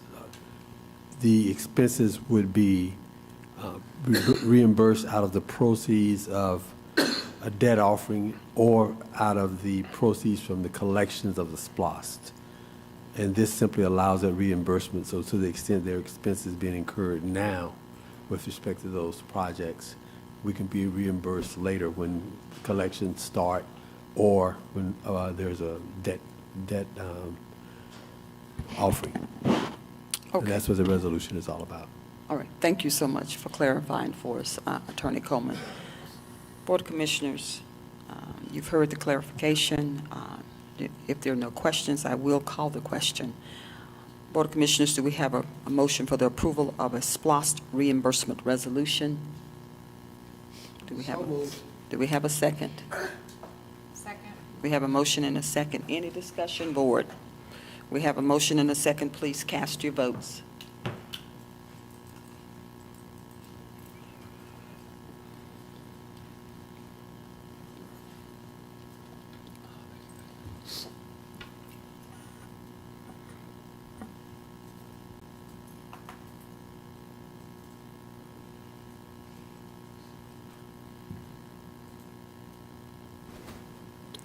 Board of Commissioners, we have a 5-0 unanimous vote and the motion carries. We're going to move on to tab number 14, which is authorization for the county and its legal team to opt into the national opioids settlement with Teva, Allergan, CVS, Walgreens, and Walmart, and further authorize the chairman to sign all related documents. Legal Department, if you could just, again, brief the board before I call the question. Yes, ma'am, Madam Chair. This is in connection with a proposed settlement of opioid litigation, and the lead lawyers negotiating on behalf of the class action have reached a settlement with these companies named, and the jurisdictions around the country that want to participate in the settlement have to opt into the settlement. And this authorizes Douglas County to opt in. It is my understanding that the state of Georgia has already approved the settlement, and we have to affirmatively opt in as a county, and that's what this proposal is. Okay, thank you so much, Attorney Coleman. Board of Commissioners, you've heard the clarification, and thank you again, Attorney Coleman. Do we have a motion to authorize the county and its legal team to opt into the national opioid settlement with the stated names of the pharmacist? So moved. Okay, did I hear? So moved. Do we have a second? Second. Okay, we have a motion and a second. Any discussion? Yes, ma'am. Okay. Madam Vice Chair, and then Commissioner Robinson, I'll get. Okay. Madam Vice Chair, you have the floor. So my question is, we know that we have received a settlement beforehand in regards to the opioid settlements. My question is, where are those funds currently being used? Those funds, and certainly Madam CFO, if you could come up. Madam CFO, those funds are restricted for the opioids. And the question that Commissioner, or should I say, Madam Vice Chair, just want to know where those funds are being used. We have received some funding, but I believe it's restricted. Good morning, Madam Chair, Madam Good Vice Chair, morning. and Commissioners. Yes, those funds are restricted. We just have them sitting in an account right now because the board would have to determine what we can use, what we will use those on. So we have received 2 payments, one for $259,000 in December, and then another for $92,000. So that money is actually sitting in that special revenue fund balance because we received it in 2022, so it rolls over into the fund balance of that fund. It hasn't been allocated for any expenditures yet. Thank you. So I know we do have a health services or Public health. public health. Right. So I would ask that we get with public health to see where best we can utilize those, for Narcan and other types of resources that we could possibly put into the community, into the schools, into the fire department, with the sheriff's department. Yeah, we need to start utilizing those funds in a way that best benefits the county if we're going to continue to opt into these programs, just to make sure that we're utilizing them in the best way. And with that, Madam Chair, I yield. Okay, and definitely these funds are restricted to the use for rehabilitation. And so you're correct, so we need to identify what companies here, or should I say organizations, particularly maybe public health, CSB, again, internally for Narcan, and I know this may be, the funding may be utilized for Narcan, some of it could be. So we need to sit down and county attorney, want to see if you could put our teeth in this one too, put some thought leadership on this one for us, because it's restricted, but we want to identify what we can utilize it on and then set it up so we can start moving the money, the dollars, okay? Thank you. All right. All right, thank you, Board. Thank you so much, Thank Madam you. CFO. Board of Commissioners, I hope. Oh, I'm sorry. State where you are, Madam CFO. I'm sorry.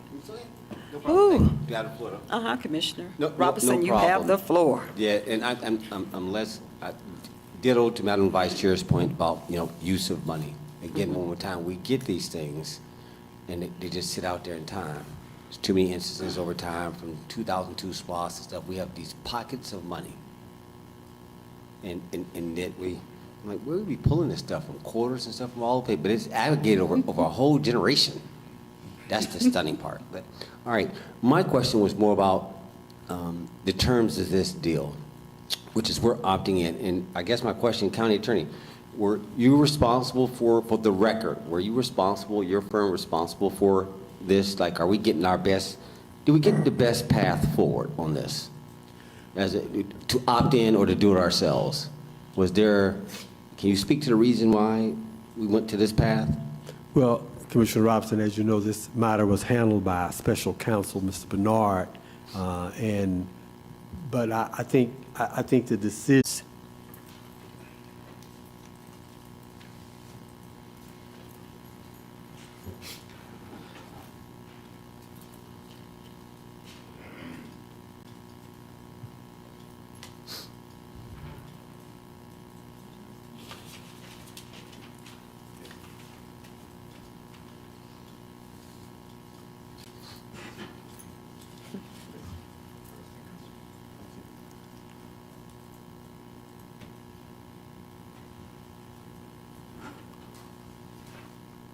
Board of Commissioners, we have a 4-1 vote, and the motion passes, okay? 4-1, and the motion carries. All right, we're going to move on to tab number 15. And Clerk, I noticed today you have various names under here. Did you make a mistake and leave? Because I'm not going to continue to call on everyone. I'm just going to call the question. If you look on tab number 15, 16, 17, and 18. I just want to make sure that maybe you added those names mistakenly or in error. Just come. You see what I'm talking about? And that's usually the work session, and that's why I'm. Yeah, it's just because these were new business. Yes. Okay, they're new. Okay. And just in case I need to speak with the board one. Okay, thank you. All right, we'll move on to tab number 15. Tab number 15 is approval of an agreement with ESO Solutions, Inc., to provide inventory management software for EMS equipment as recommended by the Fire and EMS Committee to be funded through the department's 2023 budget and authorize the chairman to sign all related documents. Chief Jolivet, if you could just brief the board. This is a new business item. Good morning. Good morning, Madam Chair, Madam Vice Chair, Board of Commissioners, administration, and as well as our citizens. Thank you for allowing us to serve you. Basically, this item is, like Commissioner Robinson says, it's part of maturity. And we're trying to come out of the pencil, paper, spreadsheet, and look into this software system, so we can manage our resources. Right now, we're looking at about $590,000 of supply for EMS consumables, and we don't have a real way of tracking our consumables. By that meaning, there's no real-time tracking. We're dependent on spreadsheets and things of that nature, count our items and all. But with this new inventory asset management system, we're able to do real-time tracking, hands-on with our stock, as well as our fire and EMS equipment in terms of SCBAs, which is self-contained breathing apparatus, or PPE gear and all that good stuff. And what it is we've been doing a feasibility assessment, and we determined that in order to really measure and manage what we're doing, we're going to need to really look at this software a serious look at it. And ESO is an inventory web-based software. It's designed to help agencies manage hand stock, place orders, tracking systems, shipments, optimizing resources. So this is a game changer for us, and we went through the steps in terms of making sure we done the feasibility assessment. We took it to the committee. And on October 4th, 2022, we got the recommendation to move forward with trying to get this taken care of. We had discussions with procurement director, the finance director. We went into the procurement process, and instead of looking at 3 vendors, we went above that and looked at 7 vendors. After doing that, ESO stood out among the things that we were looking for, and so we went further and put it in our request for budget for $137,000 for like 13 modules. And thankful to the Board of Commissioners that was approved in our budget. And then we went to legal review with it, and legal review reviewed it, and they said that the only issue they had was they would have to approve each and every module as we introduced them. And today we're standing for you to look at the inventory assessment module, which is which would be good for looking at what we have on hand, inventory and everything. And then today we're here just asking for an opportunity to pursue this and move forward with it. Okay, thank you so much, Fire Chief Jolivet. Any questions, board, or do you need any clarification from Fire Chief? Okay. Madam Vice Chair, you have the floor. Chief Jolivet, is this inventory software been looked at by IT, by Director Bentoncourt? I'll have to check on that. Okay. And is this software, is it internet-based or? It's cloud-based. It's cloud-based. And I stand corrected. Our IT director we did have a discussion on it, and he have looked at it. Yeah, that's it. He's here. Okay. Director Bentoncourt, Chief Information Officer, if you could just come up and provide some clarity to the board. One of the things that we looked at, that we briefly discussed this morning on our Parks and Recs Oversight Committee, was this very thing about asset management, because we know this goes on all over the county where we're just not keeping up with our assets. We're not keeping up with the trucks, the maintenance, the this, the that. So I applaud you in saying, hey, our department needs this, which we do. We need it across the board. So since I have you here, Director Bentoncourt, Can you give us a little feedback on this if you have looked at it? And then one of the, I guess, the takeaways that I will give to you is to see if we can implement something across the board with each department. And I guess that would be getting with Director Worthington and other directors to see how we can do a real asset management checklist. Sure. I haven't particularly looked at it, but we'll do our security assessment of it before it gets implemented Okay. and make sure it's compatible with all our requirements. Got you. And in terms of my second question, asset management across the board, is that something that IT can look into?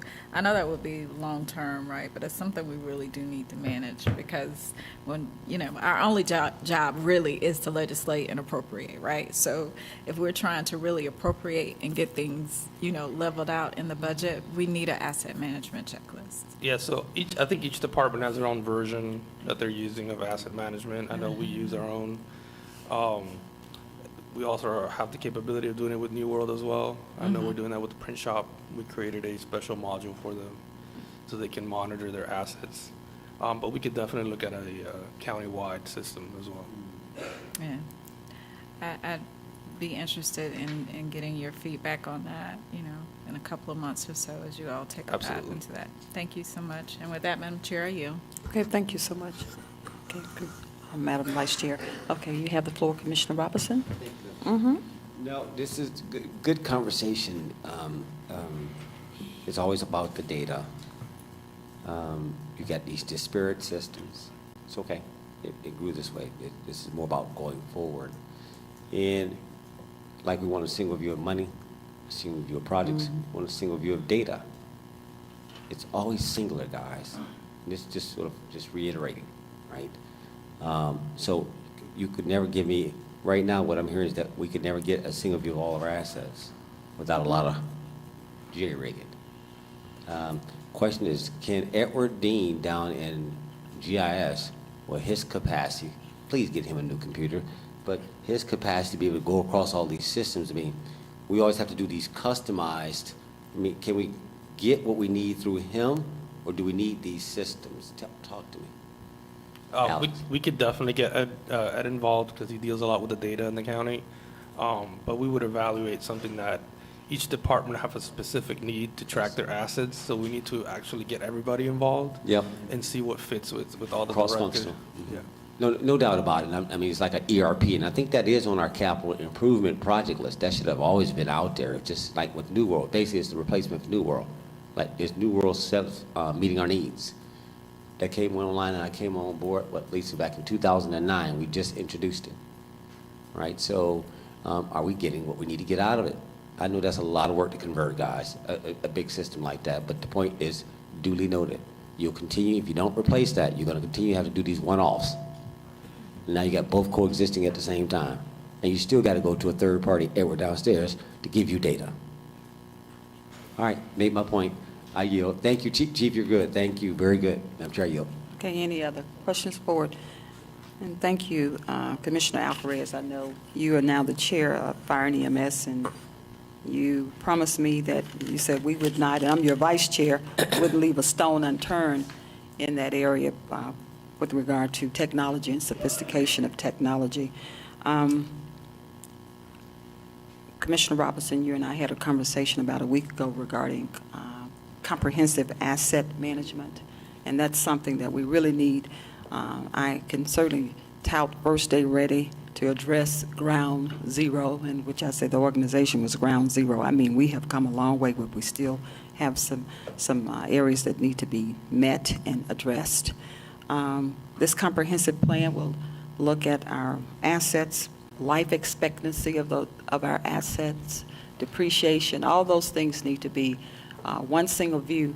And I know, James Worthington, you and your team will help build this model because we need to know what's here. So that allows the board to have a gauge, or should I say a compass, when they're trying to make decisions and approve and vote and allocate and fund these particular items that are requested from our departments. But we need to bring our A game to the board, and then we'll have the information So thank you for looking at the inventory management. Chief, we had discussion about the antiquated system. You all were still looking at par levels and things like that, but you were counting manually. So now you have a system that would, if this is approved today, that will allow you to track your inventory better. Last in, first out, first in, first out, LIFO, FIFO, par levels, cycle counts, those things that inventory management requires. So thank you. And you have identified quite a few savings for this organization already by doing what you've done manually. Board of Commissioners, you've asked the question, so I will call. I have one more question. Okay, I'm sorry. Madam Vice Chair, you have the floor. Thank you. Chief Jolivet, will this contract continue to roll over? No, well, no, ma'am. We have to, the only way to roll over is we don't give them the 60-day notice according to legal. Okay. And we would, and then also, if we don't have the funding allocated for the next year, we can opt out. So legal, well, that's one of their provisions in the review that they've done. It's mainly annual, but we have to give 60-day notice. And then if there's not money allocated for the next budget year, then we can opt out of the agreement. So I'm assuming that if we approve this today, February 7th, the contract will start when? Today. Today? Yes, ma'am. Okay, so then you will, or your office will assess it, what, October, November, around budget time to make sure that if you Yes, ma'am. like it, you will continue it, so it won't be a. Yes, ma'am. Okay, all right. And also, for the record, I misspoke. IT director talked about a module for inspection with something dealing with New World. Oh, So this ESO is about 13 modules, and they take care of inspections and all that good stuff. So, okay, just for the record. all right. Thank you. I yield, Madam Chair.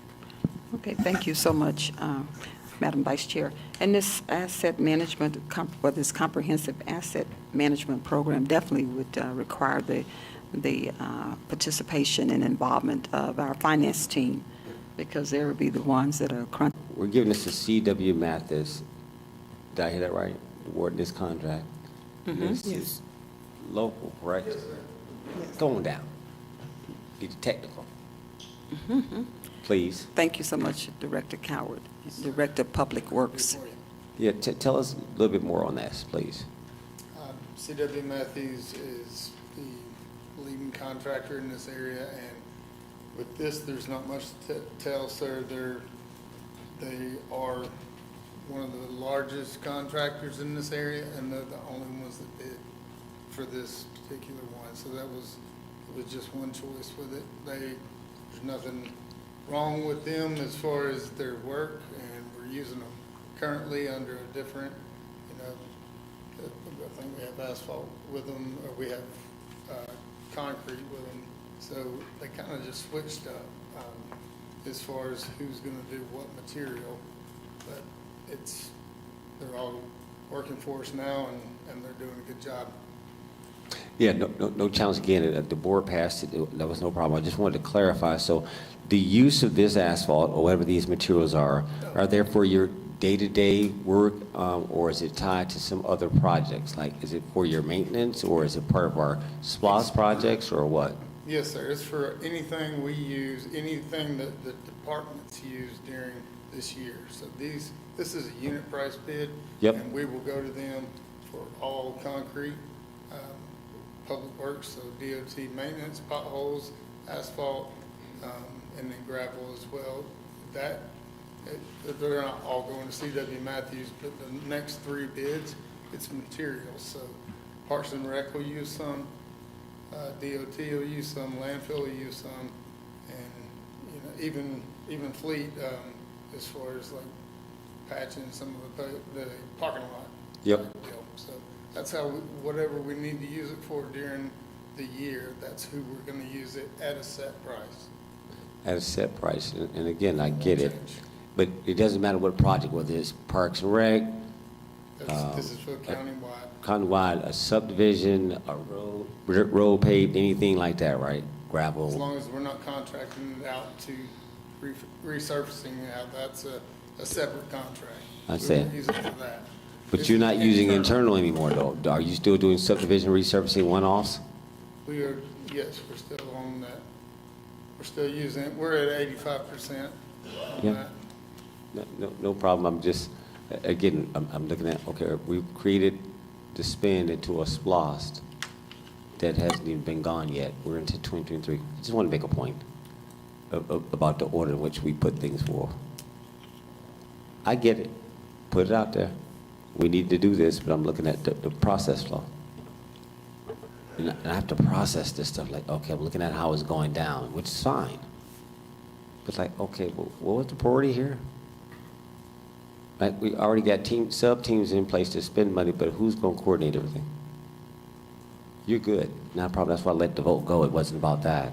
I was just making a point, just one more time. As we get closer, we got to see this. You guys have to see better than I see. Because I can see this like, okay, do y'all see this? So hopefully we can anticipate the ball as it comes forth into the future. No problem, Chair. Good job. Keep it moving. Next one. Thank you. Okay, thank you. Thank you so much, Director Heath. You said you're going to stay right with her, okay. Thank you. We're going to move on to tab number 17, Board Approval to Award a Unit Price Contract pursuant to Solicitation 2023-003 to Wayne Davis Concrete to supply concrete materials for in-house construction projects as needed during the FY 2023 to be funded by the applicable department's budget and authorize the chairman to sign all related documents pricing through 6/30/2023, which is a 6-month period. Director Amons, you have the floor again. Yes, good morning. Solicitation 2023-003 was posted, and I just want to make sure and assure the public that these bids are posted internally on our BidNet site that's specific for Douglas County, and not internally necessarily to the county, just on that particular site, and they're posted to the Georgia Procurement Registry, and so, and with the link back to the BidNet site. So it is open for fair and honest competition, and for this particular bid, Wayne Davis Concrete was the only vendor who responded. And so I ask for approval that we pursue an agreement for concrete for all in-house construction with Wayne Davis Concrete. Okay. Any questions, Board? Okay, Madam. Yes, Madam Chair. Madam Vice Chair, ask first, Oh, and go then ahead. you're next. Commissioner Alcaraz, you'll be next. Madam Vice I only Chair. have one question.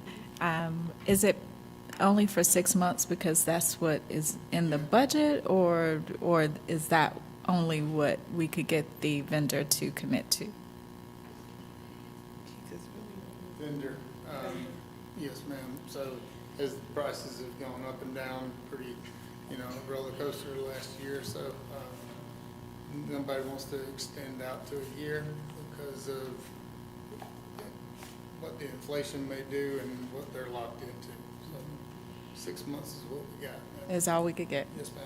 All right. Yes, and that's why we come to you every year, because the vendors don't want to sign a multi-year agreement as well. So we have to bid this out every year. Thank you. With that, I yield. Okay, thank you so much, Madam Vice Chair. Commissioner Alcaraz, you have the floor.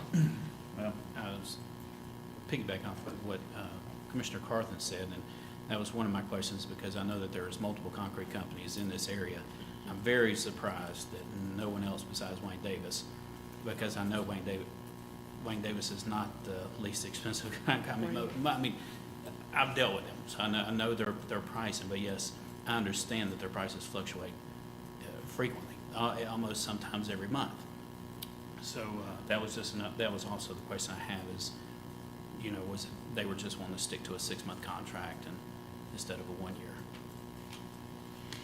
Okay. Could we possibly reach out to some of these other concrete companies in the future to see at the end of the 6 months to try to entertain them to do business with our county? Because like I said, there's significant savings out there. Yes, we will, and we did this time as well. Okay. Only one that signed the paper. Okay. All right. Appreciate that, Director Court. Appreciate that. All right. I yield back, Madam Chair. Okay, thank you. If there are no further questions, Board, I will call the question. Do we have a motion to approve and award a unit price contract pursuant to solicitation 2023-003 to Wayne Davis Concrete to supply concrete materials for in-house construction projects? So moved. Do we have a? Second. Okay, we have a motion and a second. We have a motion and a second. Any questions or any discussion, Board? Okay. Commissioner Robinson, you have Yeah, the no, floor. I'm just following the procurement process, so it sounds like these last two were just single sources. They're the only person that responded, which means the review and evaluation must have been pretty quick. Very See- quick. Yeah, okay. I just want to make that point. Madam Chair, I yield. Thank you. Okay. We have a motion and a second on the floor. If there's no further discussion, please prepare to cast your votes.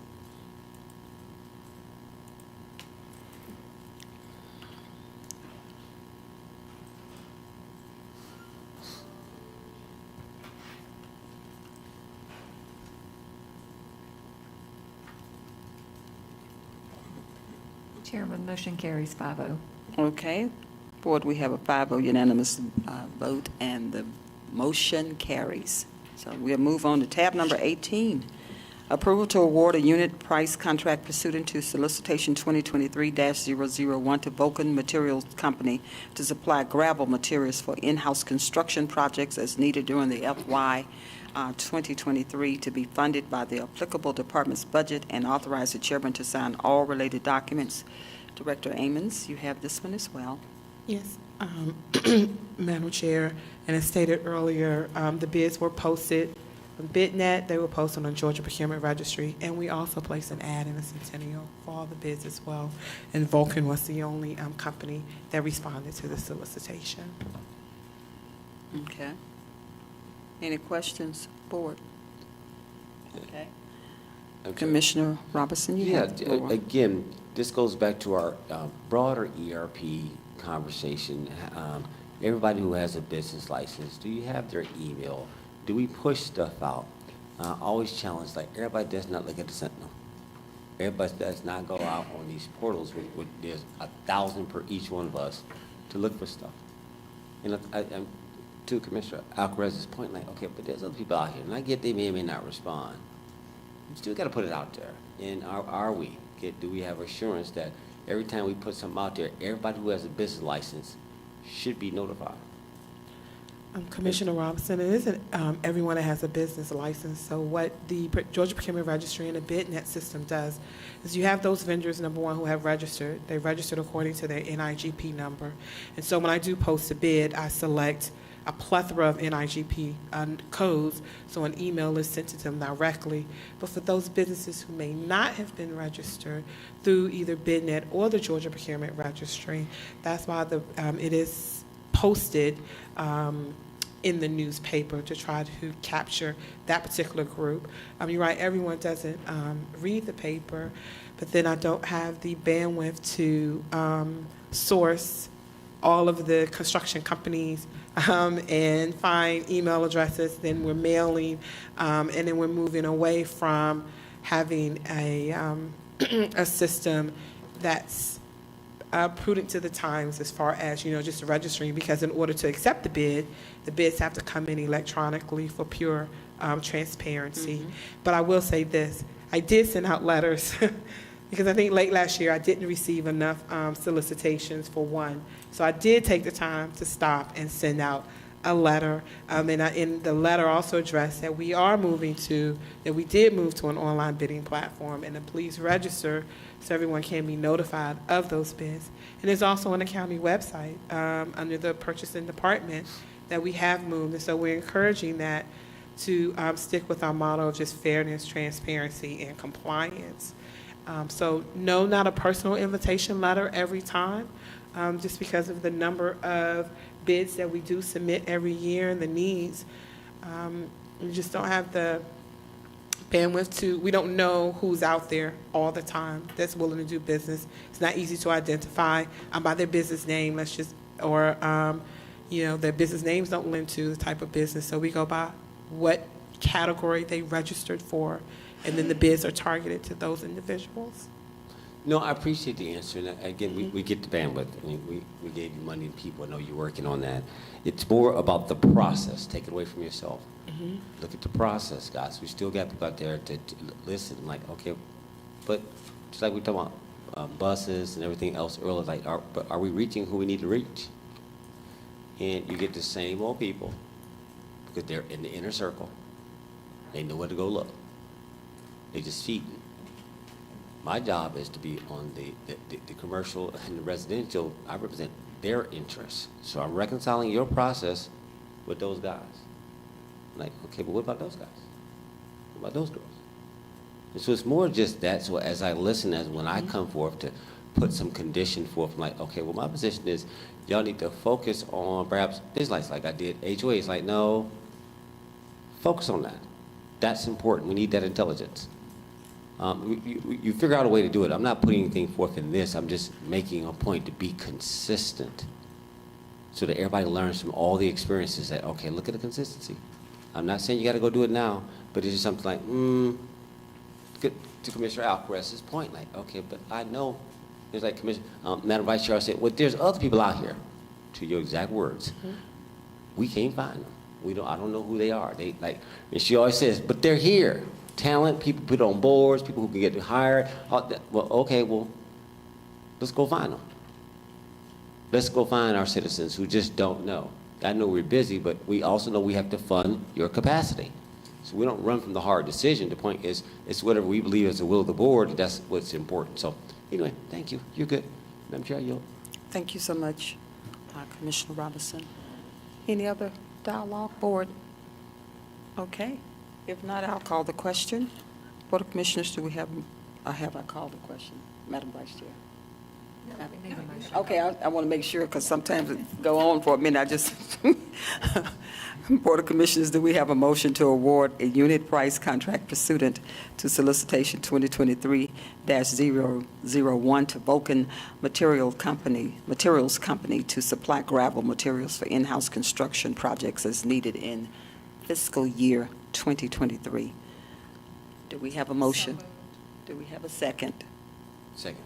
We have a motion and a second. Any discussion, board? We have a motion and a second. Please prepare to cast your votes.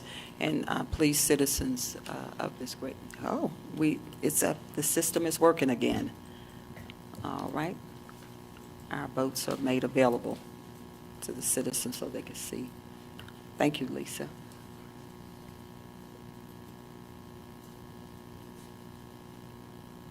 Okay, Board of Commissioners, we have a 5-0 unanimous vote, and the motion carries. So thank you. Thank you. You had a triple header here. Thank you. Board of Commissioners, we're going to move to now our business items. Tab number 19 is authorization to amend the Douglas County Code of Ordinances regarding Chapter 5, Article 11, Animal Control Board, Advisory Board. And this item was tabled on November 29th, 2022. And I just, our director has requested that we keep this item. She would like for it to remain tabled, so I would like to call a motion for it to remain tabled. Board of Commissioners, do we have a motion for tab number 19 for authorization to amend the Douglas County Code of Ordinance regarding Chapter 5, Article 11, to remain tabled? Madam Chair? Real quick. Yeah, it's just to a date certain. This retable, is it a date certain? If so, to the next meeting or next month's meeting, what are the dates? So we just don't want to leave this out here. Deputy County Administrator? Yes, Director Francis is out ill today, so I would say to the second meeting in March and give them ample time to review the policy changes that they'd like to, for the new board members to see. New board. Mm-hmm. County Clerk, can you give the date just for what is the date? March 21st. March 21st. Okay. Again, Board of Commissioners, I'm just trying to get your concurrence, or should I say your vote? I would love for you to vote on authorization to amend the Douglas County Code of Ordinance regarding Chapter 5, Article 11, to remain tabled until March 21st, March 21st, 2023. Do we have a motion?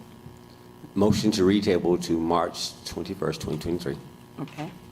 Second. Okay, we have a motion and a second on the table. Any discussion, board? We have a motion and a second. Please prepare to cast your votes. Okay, we have a motion and a second. All in favor, please indicate by raising your right hand.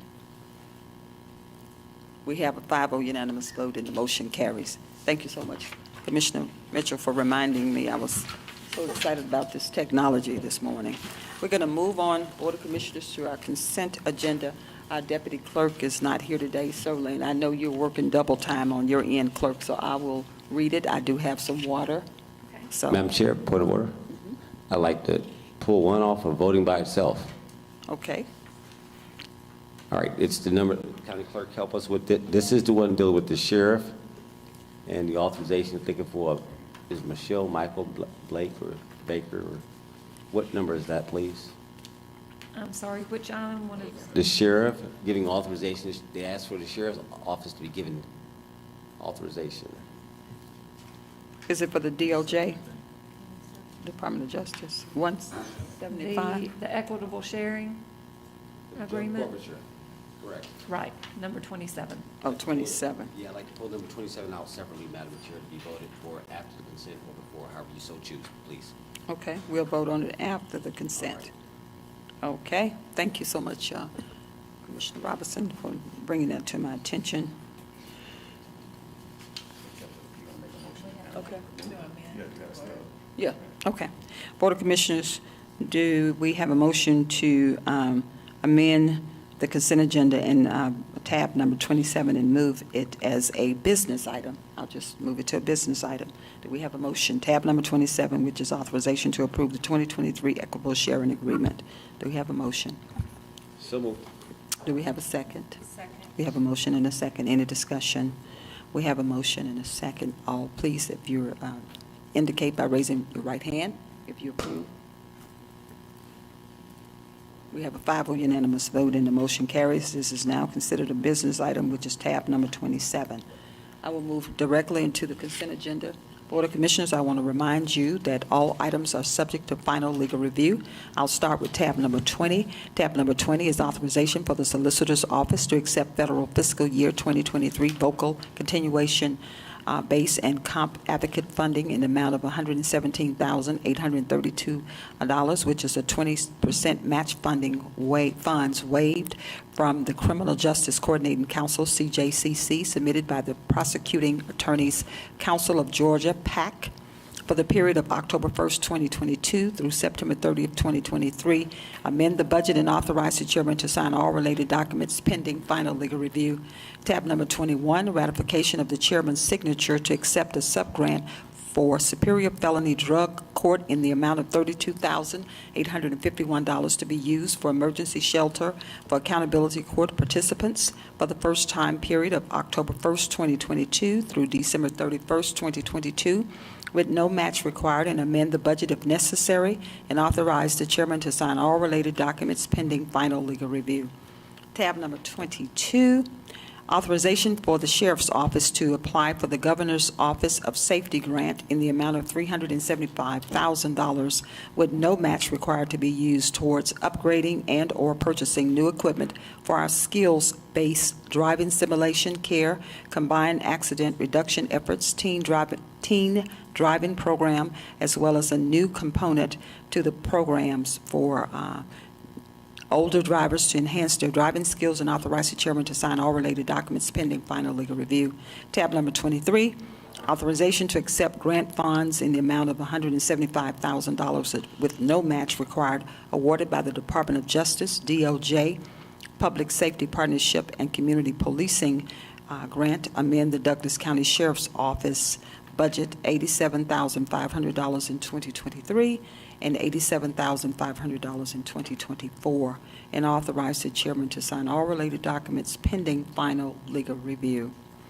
Tab number 24 is authorization for the Douglas County to apply to the Atlanta Regional Commission for Livable Centers Initiative, which is an LCI grant for the Highway 92 corridor in the amount of $150,000 with a 20% match requirement, $30,000 to be funded through the Planning and Zoning Department budget and authorize the chairman to sign a letter of support for the application and all related documents pending final legal review.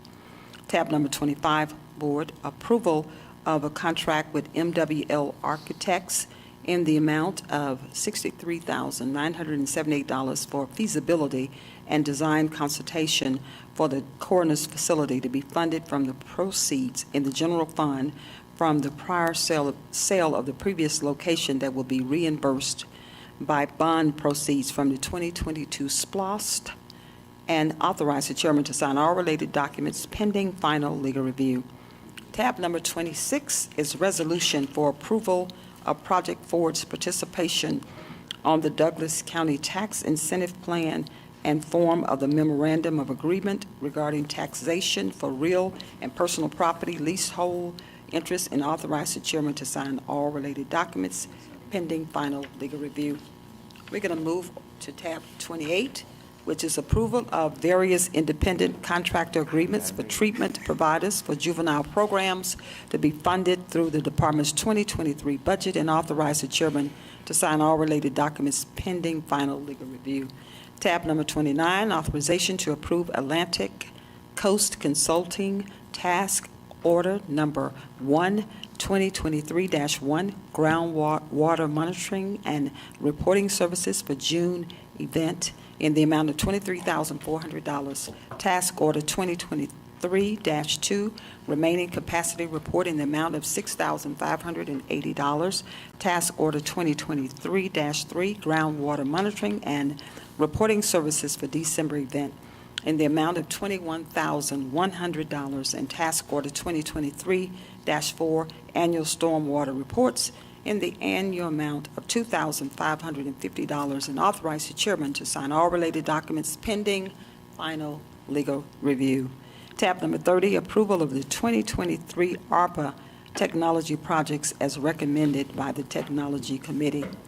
Tab number 31, authorization to renew a contract with Granicus for services to track short-term rental units in Douglas County for a period of March 16, 2023 through March 15, 2024 in the amount of $12,360.34 to be funded through the Planning and Zoning Department's budget, and authorize the chairman to sign all related documents pending final legal review. Tab number 13, authorization to award a consulting services contract in the amount of $187,000. Oh, I missed it. I'm so sorry. Thank you, Vice Chair. Tab number 31, I missed it. Authorization to renew a contract. Oh, it was number, okay. I already read 31, but I transposed the numbers. I said 31. All right, I'm going to move to 32. 32 is authorization to award a consulting services contract in the amount of $187,540.16 to KCI Inc. pursuant to the RFQ 19-017 for design services for State Route 166 Duncan Memorial Highway at Chapel Hill Road intersection improvement project to be funded from the 2016 SPLOST funds currently allocated to the project as recommended by the Transportation Committee, and authorize the chairman to sign all related documents pending final legal review. Tab number 33, authorization to award a consulting services contract in the amount of $292,985.59 to RS&H Inc. pursuant to the RFQ 19-017 for design services for the Highway 5 at Berea Road intersection improvement project to be funded from the 2016 SPLOST funds currently allocated to the project as recommended by the Transportation Committee, and authorize the chairman to sign all related documents pending final legal review. Tab number 34, authorization to request approval for the use of a traffic signal pedestrian hybrid beacon on Highway 92 with the Georgia Department of Transportation in connection with the New Manchester High School sidewalk project, and authorize the chairman to sign all related documents pending final legal review. Tab number 35 is authorization to vacate 1,089 square feet of right-of-way on Paces Drive to allow the developer to complete a proposed development, and authorize the chairman to sign all related documents pending final legal review. Tab number 36, authorization to approve a contract with Malden and Jenkins in the amount of $94,000 for all audit services, and authorize the chairman to sign all documents pending final legal review.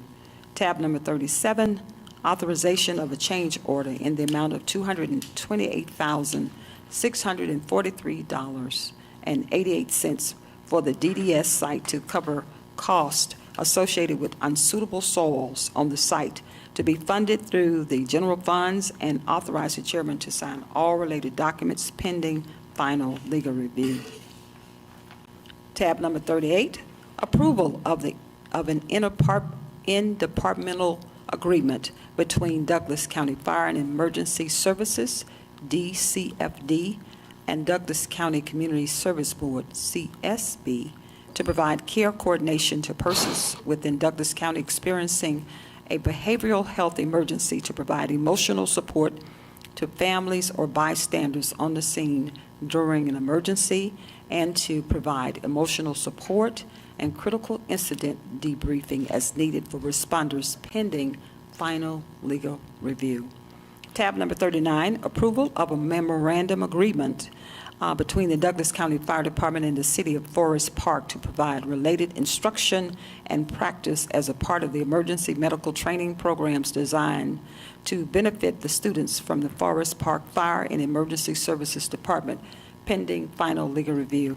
Tab number 40, approval of mutual aid agreements with Douglas County Fire and EMS Medical Services and EMS Mutual Aid Partners to provide mutual aid to each other in the event that an emergency occurs which requires resources and manpower beyond the capabilities of the requesting service, pending final legal review.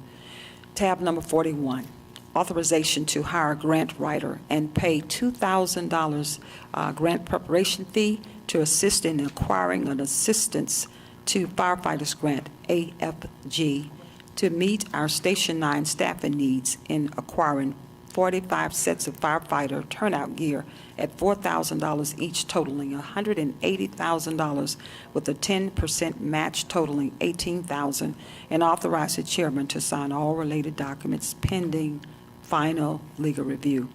And board, finally, tab number 42, approval of a revised agreement with Georgia Power for the light poles at Fire Station 11, Highway 92, revising the monthly amount of $105.36, which is a difference of $15 per month, funded through the 2016 SPLOST, and authorize the chairman to sign all related documents. Board of Commissioners, that concludes our consent agenda. Do we have a motion to approve? Madam Chair, Second. Okay. I would like to, with respect to items number 38 and 39, you raised a question yesterday about insurance and how our insurance would cover people riding in our vehicles. And I looked into that and was informed this morning that there is a question about whether or not medical coverage would apply to those passengers, because employees riding in our vehicles have workers' comp, so they don't get medical coverage.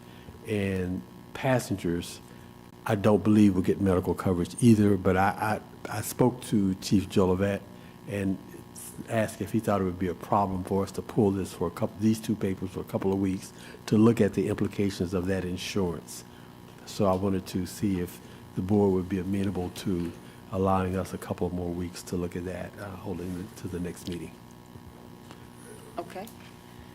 So that means we need to remove these two. I need to. You got a motion in a second. Okay. Or you can amend it, but then call us up. This is and I'm going to yield the floor to my vice chair. She's more efficient with this amended and moving out. But I'm going to close it out. I have a motion and second on the floor. So what I'll do is. If the motion could be amended to allow the removal of those two items, and the second could be amended, and we could vote on it as amended. You got it, Vice. You just, because it flips all over the place. So, thank you for that, Attorney Coleman. However, all of this is pending final legal review. So is. as opposed to just removing them, I would request that you Sure. check it as Sure. opposed to removing it, Yes. because it's going to come back. So It there is will. really no need to remove it, Madam Chair. That would be Understood. my advice. Yeah. I think that works just fine. That I just works. wanted to bring it to your attention that there is a question there about it, Okay. because it was asked on the floor yesterday.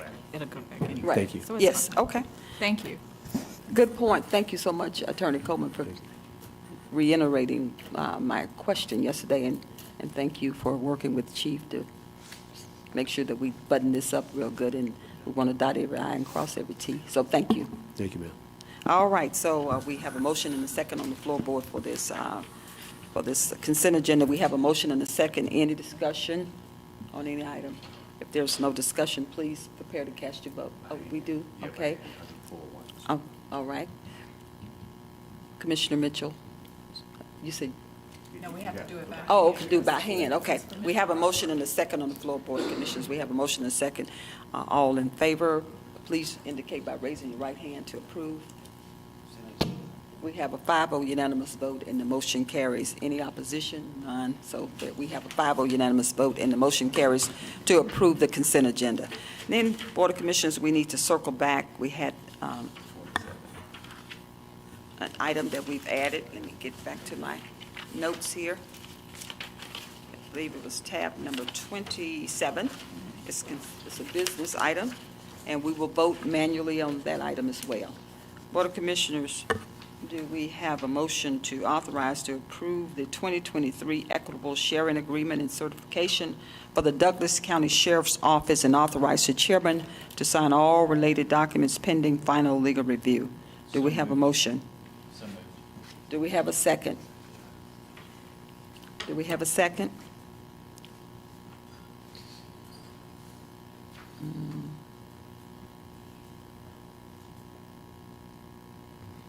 Let me try it again. Okay. Board of Commissioners, we have authorized, do we have a motion to authorize the 2023 Equitable Sharing Agreement and Certification for Douglas County Sheriff's Office, and authorize the chairman to sign all related documents pending final legal review? So moved. We have a so moved, and I'll second it. Okay, we have a motion and a second on the floor, just so we can get at least some discussion. We have a motion and a second on the floor.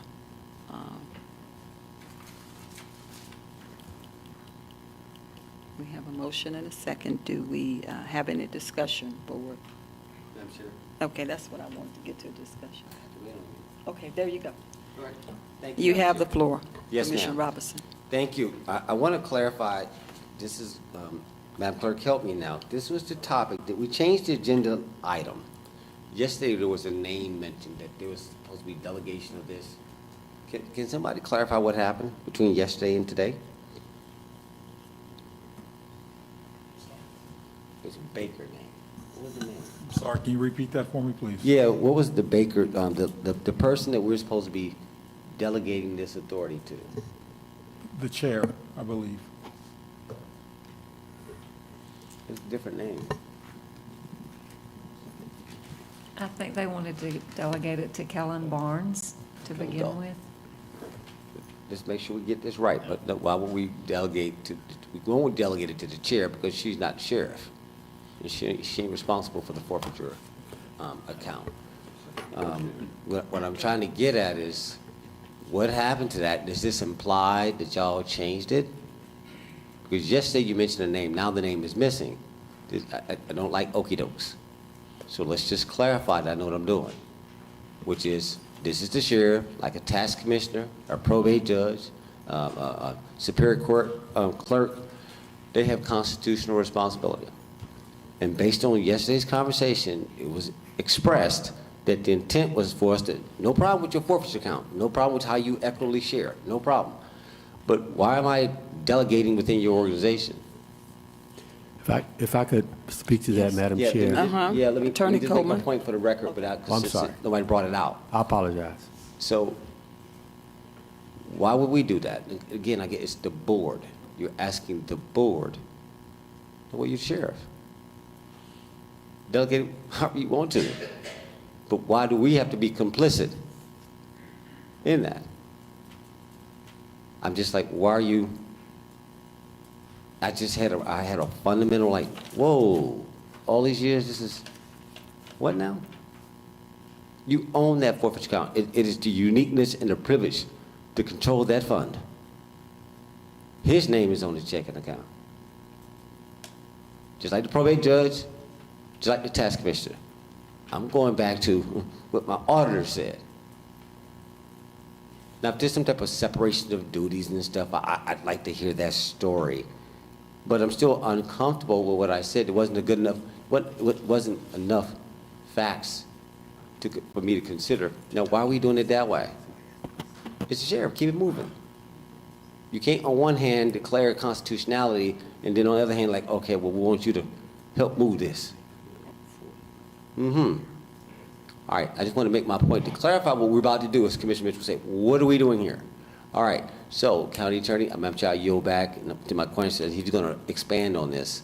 I'll yield to the County Attorney, Madam Chair. Okay, thank you so much. Attorney Coleman, you have the floor to elaborate. Thank you, Madam Chair. I apologize for the interruption, Commissioner Robinson. I don't know what was changed, and I don't know about why it was being delegated in yesterday's discussion, why the delegation question was there. The document itself, I went back and reviewed it last night, and the equitable sharing agreement itself speaks to the signatories. It says under one of the sections entitled signatories, it expressly says that it must be signed by the head of the agency, i.e. the sheriff, and the head of the governing body, which would be the chair. So the document itself specifies who is to sign. So I am not sure where the delegation issue came up yesterday, because that's not, the document doesn't seem to contemplate that. Excellent. Madam Chair, Okay. so Commissioner How's that? Alcaraz, you have the floor. Thank you so much, Attorney. I was actually hoping that Lieutenant Colonel Pounds was out there, but No, he's not. we received, was I the only one that received an email last night from him saying that he misspoke and there were some changes in regards to what he was requesting? See those changes. Okay, then, Could you bring this? yeah, I'll have to, I would Okay. like to retract my motion if no one else received it, because I received an email and I thought it went out to every single one of us last night to clarify some things of what he was changing in regards to what he stated in front of us yesterday. Okay, sound like we need to table this. Yeah, so you got a motion and a second. We've had our discussion, so what do you plan to do, Madam Chair? The back is out again. Okay. For the commissioners, simply because this subject matter is vague and it appears we need some more clarity. And so we all would be at least have the same information before we vote and be on the same page. And we don't have to vote alike, but at least we will have privy to the same information so we could form our own opinion. So with that being said. Madam Chair, before you go there. Yeah, but if you want my vote, you need to inform me. Like, really? We're here now. Think about it. Don't be. Our vote matters. I appreciate that. I mean, again, he's supposed to get information. I encourage him, get your information, get your data. But you know, some of us know that been here long enough, like, come on, guys. Somebody should have came and told us this was an issue. See, y'all changed this stuff on the floor. We're in motion. Why Paul call it? I mean, so it sounds like statutorily the document states what the county attorney just said. The chair and the sheriff signs, period. All right, keep moving. Okay. That's what's on the floor. That's where we normally are. That sounds good. So anything else other than that, no, you gotta have, you're not present, you don't have a voice, you don't vote. The election to vote is now. If this was that important, you'd have somebody here. I don't understand what we're pausing for. I brought this up yesterday. I'm the one that paused this yesterday, so you see, here's things about speed. Y'all know better. give us our answers. You're going to give it to me in the motion of the floor. That's what they call inadmissible right now in my mind. I mean, unless y'all got some others, if y'all want to stop this, I'm saying, call the question, Madam Chair, and just settle it. If they want to make an amendment, come back later and bring back what he'd like to clarify, but I don't see what the issue is, because this, look, I mean, like I said, it's moving. But he has, by statutory power, to have that fortune fund. I'm not getting in the way of that. That's his thing. He needs to have this signed, certified, bet. What are we doing? That's not our problem. Bring your A game, guys. All right, that's all I got to say, Madam Chair. I yield. So it's on you. Your meeting, Right, we're in motion, but certainly, County Administrator, is this time sensitive? Do you have an idea about this request from the Sheriff's I'm Office? going to ask the Deputy County Administrator to See where comment. we are. Madam Chair, I have not had a conversation with Lieutenant Colonel Pounds about this. I'm not sure if it's time sensitive, but I can certainly find out. Okay. Board, I want to make a motion to rescind my motion. Second, I second. Yes. Madam Chair, I make a motion to rescind my motion. Okay. So we've rescinded our motion. We have a motion to rescind the motion and the second. Do we have a motion? Do we have any discussion regarding that? Is there any discussion? So all in favor for the rescinding of both the? That's it? Yeah. And we're done? Okay. I don't think a vote on that would be necessary. It's done. I think- We just rescinded. Okay. So we're just going to rescind it, and we need more information as soon as possible. And if it's time-sensitive, Board, I hope you are not. Yeah, we're going to table it, yes, and I will do that. And you know what, I don't want to put a specific date on here, because if it's time-sensitive, I may have to call a special call meeting. I just don't know what we're dealing with. And so I just rather just table it until further notice. Can we do it? Yeah, Madam Chair, the staff just sent me a message saying that the report is due on 2/28, February 28th of this year. So when is our next meeting? Yes. That's what I'm saying. When is our next meeting? Y'all saying yes. I'm like, okay. Right, we can do it on the next meeting. February 21st. Okay, so we're good. Okay, we're good. All right, Board of Commissioners, do we have a motion to table tab number 27, which is authorization to approve the 2023 Equitable Sharing Agreement and certification? Do we have a motion to table this item until February 21st, 2023? Do we have a motion to table? Make a motion to table. Okay, and our second, we have a motion and a second. Any discussion, Board? We have a motion and a second. Please, if you're in favor of this item being tabled, indicate by raising your right hand. We have a 4-1 vote, and anyone in opposition? We have one, so it's a 4-1 vote, and the motion carries. Thank you. Commissioner Robinson was in opposition, and everyone else was in favor. Okay? All right. Phew. Long morning, but we're going to get there. I promise you, Board, you're doing very well. We have now reached our announcement phase. The announcements will be read by our Madam ACA this morning, Board, but before she takes the microphone and move us forward, any personal announcement or something related to your districts that you would like to announce, or any announcements out there today regarding something that's going on in your individual districts?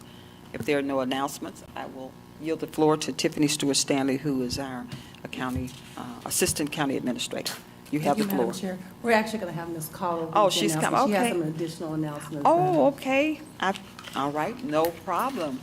You are ready to go. Good morning, Wendy Cottle. Good Thank morning, you. Madam Chair. Good morning, Commissioners. Our Manager of Constituent Services, I apologize. I thought Madam ACA was going to do, but you have the floor. Thank you, Madam Chair. The probate office will be open on the following Saturdays from 9 a.m. to 3 p.m. for all probate services: April 8th, 2023, July 8th, 2023, and October 7th, 2023. The Douglas County Board of Commissioners is accepting applications to serve on the following boards: Cemetery Preservation Committee, Paratransit Advisory Board, Department of Family and Children Services Board, Douglas County Development Authority, and the Travel and Tourism Board. If you're interested in serving on one of these boards, please contact County Clerk Lisa Watson at lwatson@douglascountyga.gov. The 2023 Douglas County Black History Program, celebrating Douglas County's African American culture and community, will be on Thursday, February 23rd, 2023 at 6 p.m. at the Douglas County Courthouse. For more information, email Leland Alexander at lalexander@douglascountyga.gov or me, Kay Cottle at douglascountyga.gov. Applications are now being accepted for the Douglas County Citizens Academy. Applications will go live on February 14th.